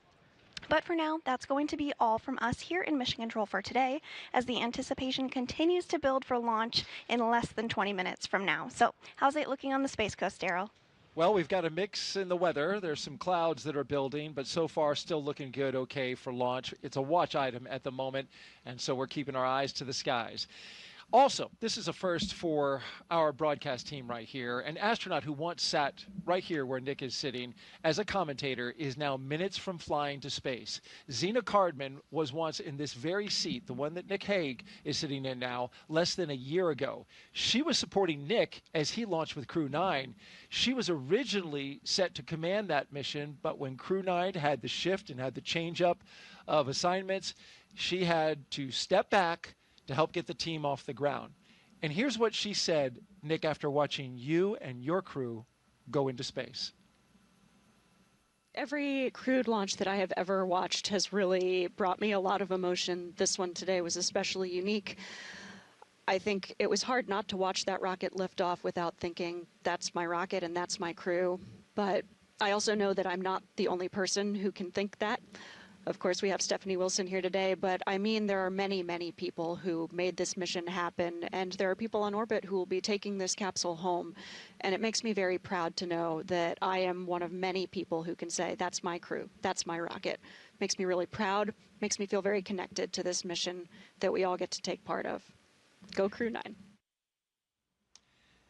An emotion-filled Zena Cardman in that moment, and she is going to give us some words any moment now. Dragon SpaceX, confirm crew displays are configured for launch. Your thoughts on hearing that after you launched?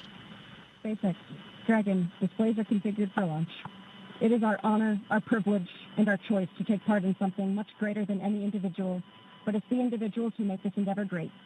To each of you at SpaceX and NASA, to our partners at JAXA and Roscosmos, to family, friends, and mentors, you fly with us today. Arigato gozaimasu. Spasibo большое. Thank you. With gratitude and focus, Crew-11 is ready. And more words. Crew-11, sentiment is the same on the ground from everyone staying here. We have enjoyed working with you in the preparation for the mission. Looking forward to doing the same in flight.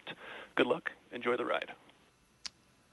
And more words from Zena Cardman. We just heard from her live. Yeah. Yeah, it's like I started the show. There isn't any place I'd rather be than here today. What Zena said is so true, you know, and it's this palpable feeling that, hey, that's my crew. Those are my friends. You know, hey, that's my commander. And just to be here and know that, you know, I've done my small part to help support them along their way, and there'll be more support that happens in the future. And to be able to see behind the scenes everybody else that is contributing to that is, that's what makes this all so special, is it's not about the individual. Spaceflight has nothing to do with individuals. It's all about us working together. 100%. Well said, Nick. And kudos to both of you for showing an immense amount of class. You signed up to do this role almost immediately after getting into space, and we heard from you saying, I want to be there for Zena. Thank you for being here, and go Crew-11. And so with just 7 minutes to go, a little over 7 minutes, we want to send it back to Hawthorne for the final countdown. Thank you, Daryl. Thank you, Nick. And those were beautiful words from Zena Cardman. You can hear the emotions behind them and what they're looking forward to getting ready for launch. And they say Crew-11 is ready. As you mentioned, about 7 minutes and change to go until we have liftoff, and we're still awaiting the final propellant loading to complete, and then we'll get into engine chill, and more milestones will be along the way. It's going to be about a 9-minute ride to orbit, and then Dragon in the second stage will continue to coast for a few minutes after that once the first stage and second stage have performed. You'll be hearing some of those performance calls as we get into that final countdown, and then after liftoff. These are SpaceX flight controllers reporting on the trajectory, speed, booster, and performance, and the key milestones, but there are some other calls that you'll hear the crew make as well, especially after liftoff. The crew will report out a few number and letter combinations which mark different abort zones throughout the flight up the eastern seaboard. The first two, 1A and 1B, are abort modes available. Has started.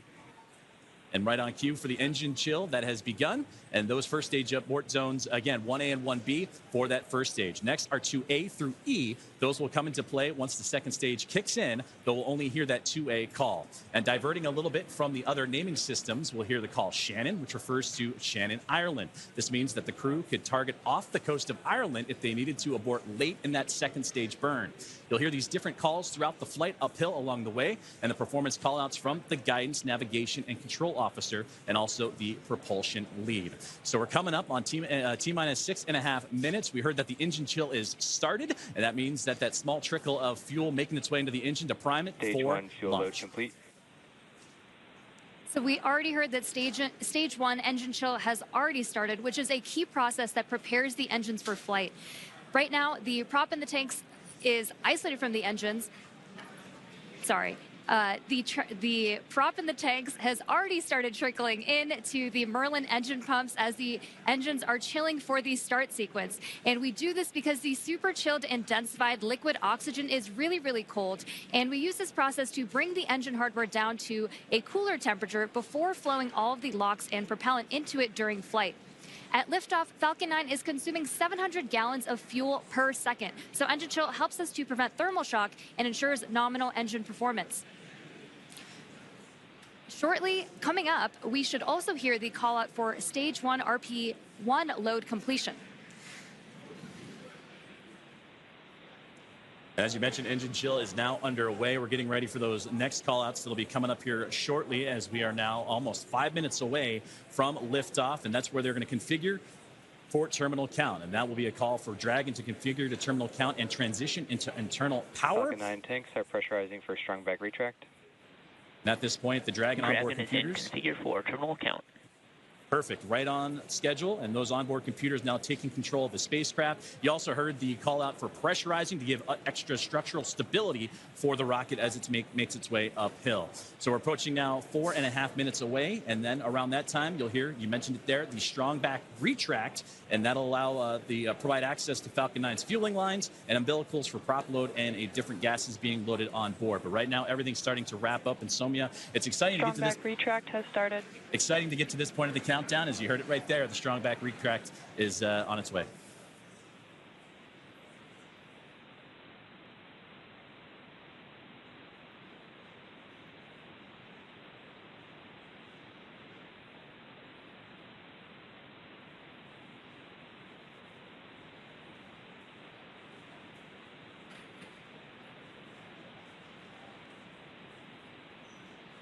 So we have a great view on our screen of the clamp arms opening up just around stage 2 under Dragon in preparation for strong back retract.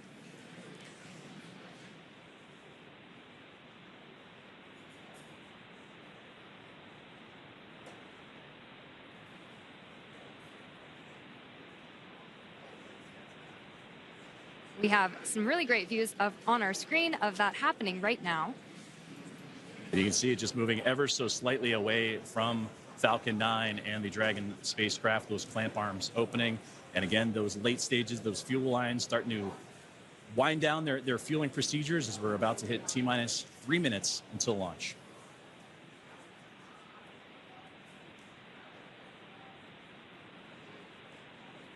Second stage loading will wrap up shortly after the first, and you've probably noticed those white clouds venting from around the rocket. That isn't smoke. Stage 1, LOX load complete. That's condensation, as stage 1 liquid oxygen loading has been completed. As liquid oxygen warms slightly inside the tanks, some of it boils off, and that gas is vented to manage pressure.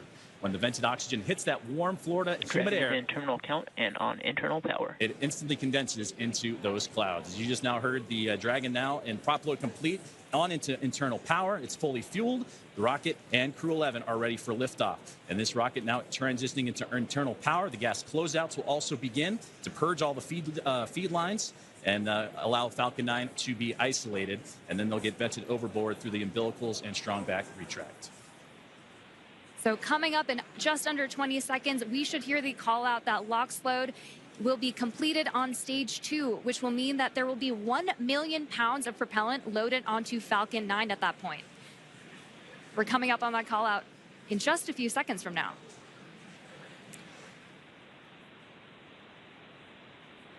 Stage 2, LOX load complete. Now that that's complete, we will vent down the TE, which will produce a white cloud off the side of the rocket, which is totally normal and expected. Dragon is in auto idle. Auto idle puts that rocket in a state the flight computers understand before it takes over. And that's making sure the transition to the final countdown is smooth and all the flight computers on board are in sync with each other and configured for launch. We're now 90 seconds away from Ground launch. gas closeouts have started. Expect loud venting. And there's the gas closeout that Sonia was just talking about. And now inside 80 seconds from the launch of NASA SpaceX's Crew-11.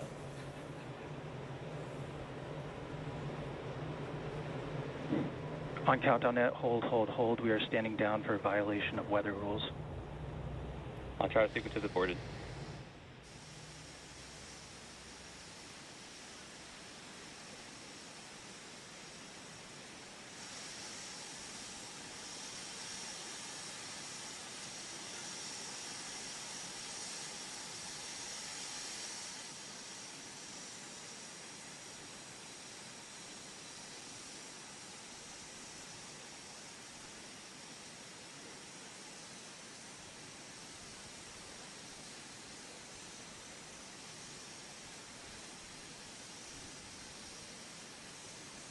So as you've heard over the nets, that we did just have a hold called at the T-minus 1 minute mark.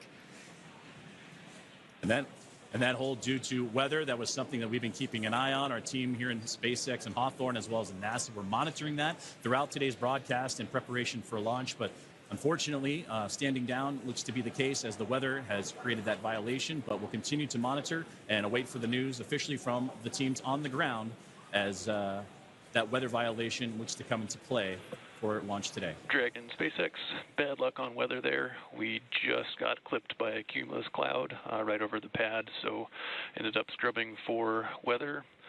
With that, you are go to proceed to 5.100 for launch scrub. We'll begin offloading the rocket.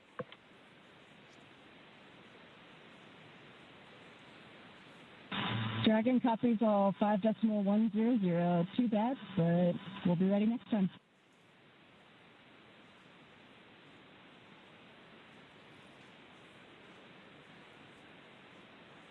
And there you heard the call up to the crew that unfortunately the weather just not playing alongside with today's excitement of a launch for NASA SpaceX's Crew-11. But we have mentioned a couple times throughout the broadcast today that there are backup opportunities starting as early as tomorrow. 11:43 a.m. Eastern time is what the target time is for tomorrow's next attempt for launch for Crew-11. But it came right down to the wire, Somia, with that T-minus 1 minute. But you heard on the loops there that it was just clipped, as they said, by a cumulus cloud to violate the weather rule. So unfortunately, today's launch attempt has been scrubbed due to weather. You know, and there are 1,000 different ways that a launch can go wrong. And so we want to ensure the safety and reliability, even if it is a weather scrub. So we will stay with coverage of the crew as we follow them through the egress procedures and make their way back to crew quarters for now. And you said the key word right there, and that is safety, the safety of the crew and everyone involved on this launch and opportunity, because that's what was talked about even in yesterday's press briefings with all the program managers and representatives of NASA, SpaceX, Roscosmos, and JAXA, is that we'll launch when we're ready and everything lines up the way it needs to be. And unfortunately, due to weather, not the case today. But to recap and look back at everything that Crew-11 has done, they walked right up to the T-minus 1 minute to launch mark as everybody was safe and sound. They went through their procedures earlier today, did soup-leaton checks, also did communications checks, and were able to go all the way to the pad, climb aboard the Dragon spacecraft, and get ready for launch today. But again, unfortunately, due to weather, it will not happen, and we will target that next launch attempt, which again is going to be tomorrow at 11:43 a.m. Eastern Time. We will stay with coverage of the crew as we follow them through the egress procedures, getting out of the spacecraft and making their way back to crew quarters. And to do that, we're going to head back out onto the space coast of Florida and join Daryl Nail and team as today's launch attempt for NASA's SpaceX Crew-11 has been scrubbed due to weather. Daryl? All right, thank you, Joseph and Samia. We appreciate your coverage there. And now back here with NASA astronaut Nick Hague. We just returned from being outside. We were planning to watch the launch right there from a nice viewing spot here at the press site, the Kennedy Space Center in Florida. And unfortunately, even as we walked out, Nick, we got a sense that this might not happen because clouds had been building in and around the area. We had dark clouds overhead of us. We got up on our area to watch the launch and heard a phase 1 lightning alert go off. And then I just, my heart kind of sank a little bit because I thought that might be it. Yep. Then you see the clock stop. Yes. And you know it's happened. So it's disappointing, but there's a reason we do it, and that's to keep everybody safe. It's so critically important. As you look at this shot here, you can see that just right over top, you've got some darkened clouds in the area. This was a result of a sea breeze that when we started the day, the launch weather officer improved our forecast to 90% go, but there was a 10% concern that the sea breeze was going to develop earlier in the day than originally forecast. And that sea breeze, which is very, this is very common here in Florida in July, once that air starts moving over the ocean and onto land and meets the warm air, our blue skies went to cumulus clouds scattered across the spaceport. And we just had one get just inside the 10-mile radius. Dragon SpaceX, for awareness, we're looking at approximately 50 minutes for the prop offload time. So it should be approximately 1700 UTC when we are able to proceed with 5.100 and rotate the seats.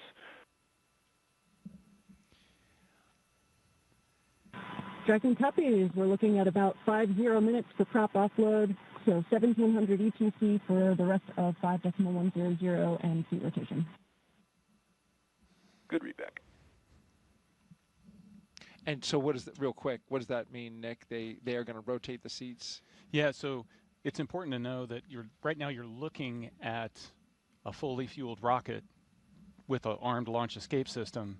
And so the crew is in the same posture that they were in the 45 minutes leading up to launch. They've got to be in that posture until they can offload all that propellant, which takes about the exact same amount of time to offload as it took to put on, as well as disarm that launch escape system. And so this is a very active rocket right now, and they, that launch escape system, if something went wrong, even now it's still protecting them. It's a great note there. That this is very much a dynamic situation even now with a scrub called. The teams have to work through their procedures to safe the launch pad, the rocket, and the capsule from being just minutes from launch.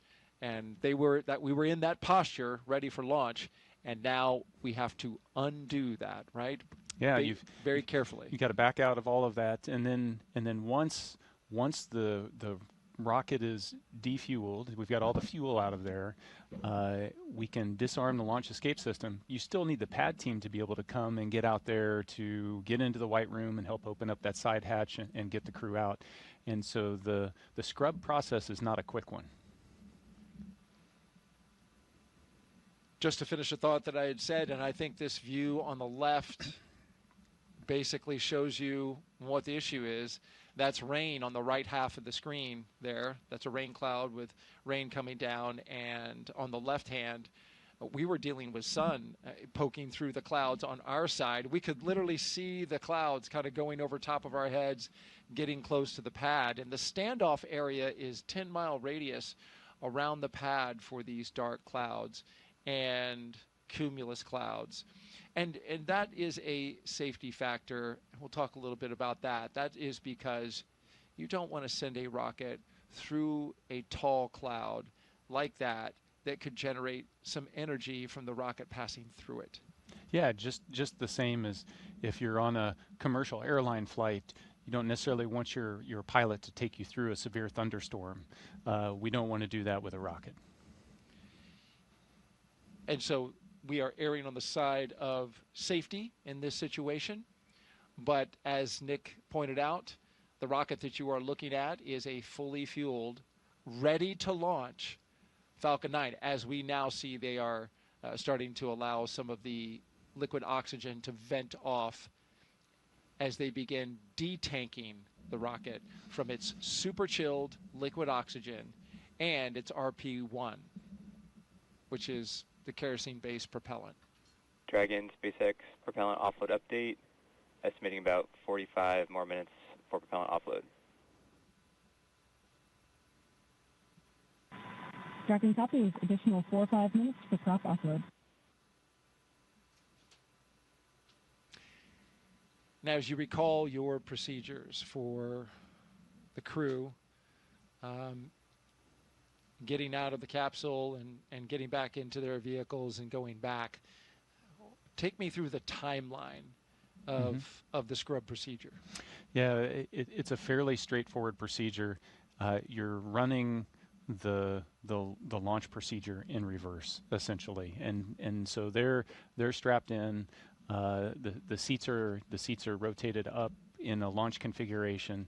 As soon as they detank, they're going to disarm the launch escape system. So you're looking at it's 45 minutes to get rid of the liquid oxygen and RP1. Once that's off, then they'll be able to disarm the launch escape system, rotate the seats down. At that point, the arm will come over and the ground team, the pad team, will be able to come up there. They'll open the side hatch and then help them get out of the capsule just like they helped them get into the capsule. So you're looking on the order of, an hour, a little bit longer. And you want that rocket fully detanked? Absolutely. Yeah. You've got cryogenic propellants, oxidizers moving, flowing, and you want to make sure that that's all secure before you put people around it. That's the way the system is designed. It's different on other launch vehicles. Other launch vehicles, the Soyuz I launched on was fueled when we showed up to it. But while you're moving the fuel on and off, you minimize the number of people that are around. That's exactly right. And the SLS rocket is similar in that it gets fully fueled and tanked, and then they bring the astronauts on board. SpaceX does it so they can do that tanking as the very last part of the mission timeline. And this also allows for a quick tanking, relatively speaking, for a rocket. And then allows you to detank it. But they're using super densified liquid oxygen as well. So you mentioned it. High energy systems are engaged here, and so we are now unwinding that as we proceed through the scrub procedure. If you're just joining us, we scrubbed this launch at T-minus 1 minute and 7 seconds until liftoff.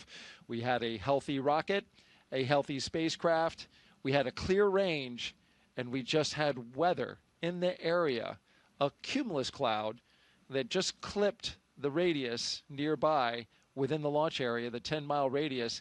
It got into that standoff area, and that is what caused the scrub for the day, because that is a safety measure to keep the crew that you see on the right side of your screen safe from any potential hazards that could develop as a result of the weather.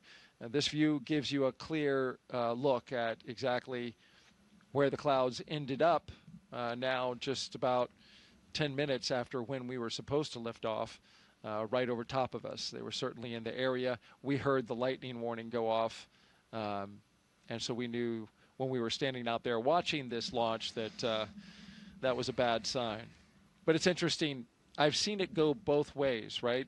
Where we get a launch forecast that is 85% no-go, but you find a hole in the clouds that's just 10 miles in radius, and it's all around the launch pad, and you can launch. Yep. This is the opposite of that. We had 90% go with only a 10% chance, but this is Florida in July. These things can pop up literally just from, you know, the daily sea breeze collision that we have over land. Yeah, weather is dynamic, and we throw a lot of technology at it, we throw a lot of science at it, and it still baffles us sometimes.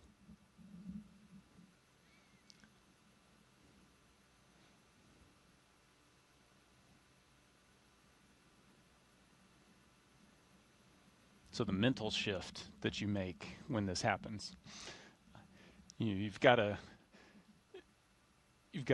attempt to not make the mental shift immediately, because it is it is a live launch escape system that you're in, but inevitably there's the, okay, so once we get out of here, what's the next step? When is our next opportunity going to be?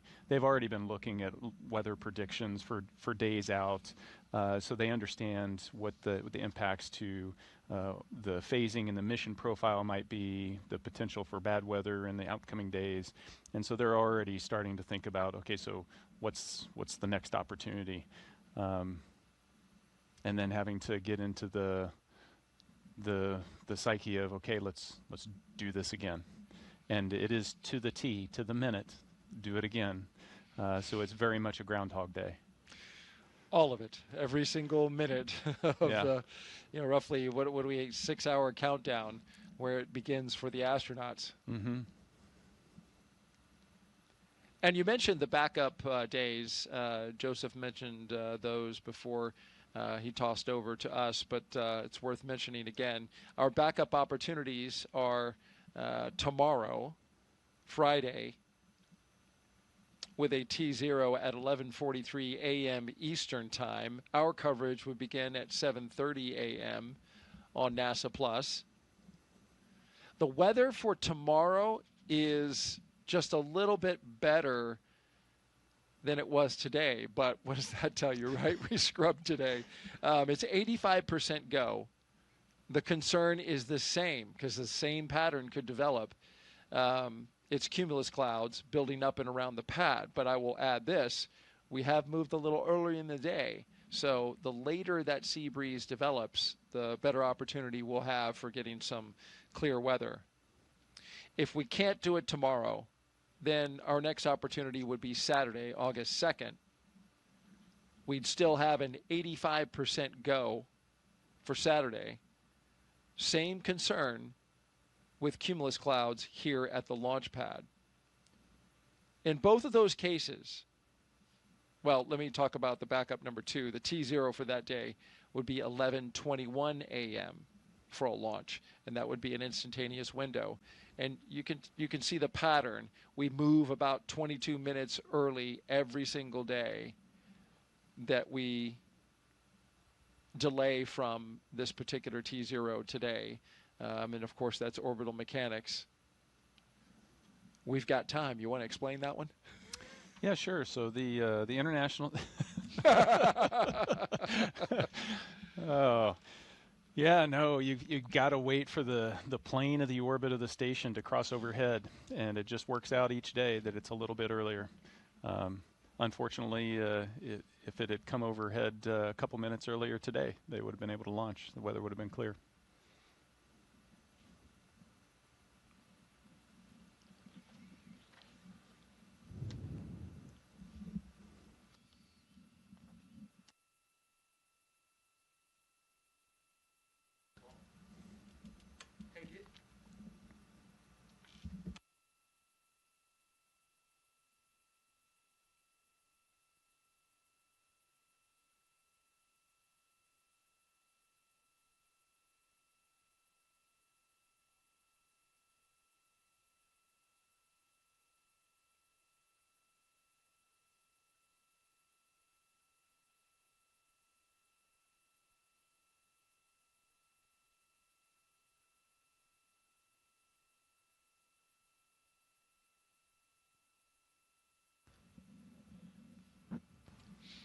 I just mentioned the backup opportunities.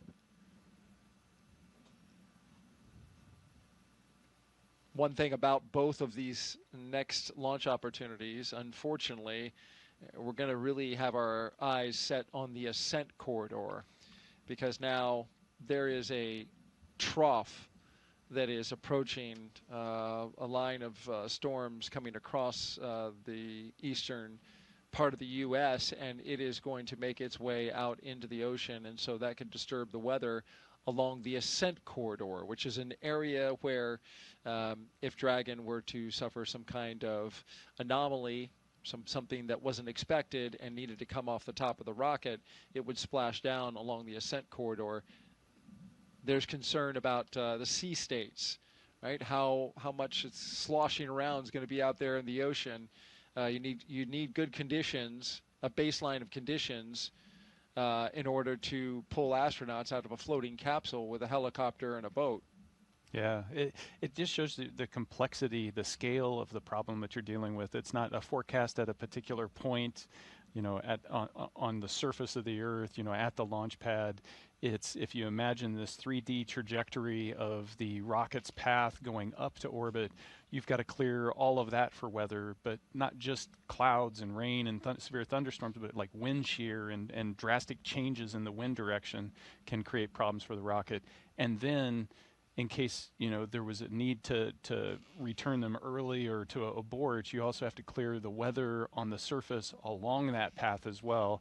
You know, it's just an immense amount of respect for the teams, you know, both at SpaceX and also at the, you know, the Space Launch Delta 45 over on the Space Force side, the weather shop there, in trying to put their arms around all of this. Like I said, weather is really complex, and they do a fantastic job. But, you know, if we got a chance, 90% chance, you take it all the way to the end and see what Mother Nature gives you.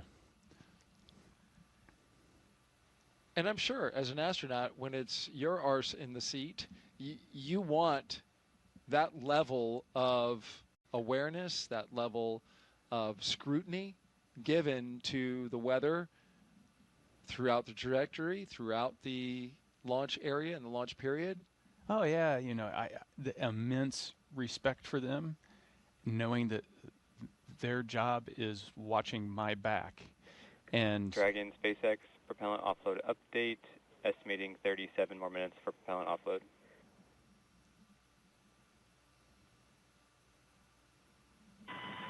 Dragon copy, 37 more minutes. The clock ticks slowly. Hope you got 37 minutes worth of stories, Nick. But I, you know, like I was saying, it just takes so much to do that when you're sitting in that seat there, if you get the call for a scrub, there's no question. It's, you guys are the experts. This is the safest thing for us to do right now, and you're all in. You're not second guessing. But you also have that moment, and like when we were standing out there, you're like, oh.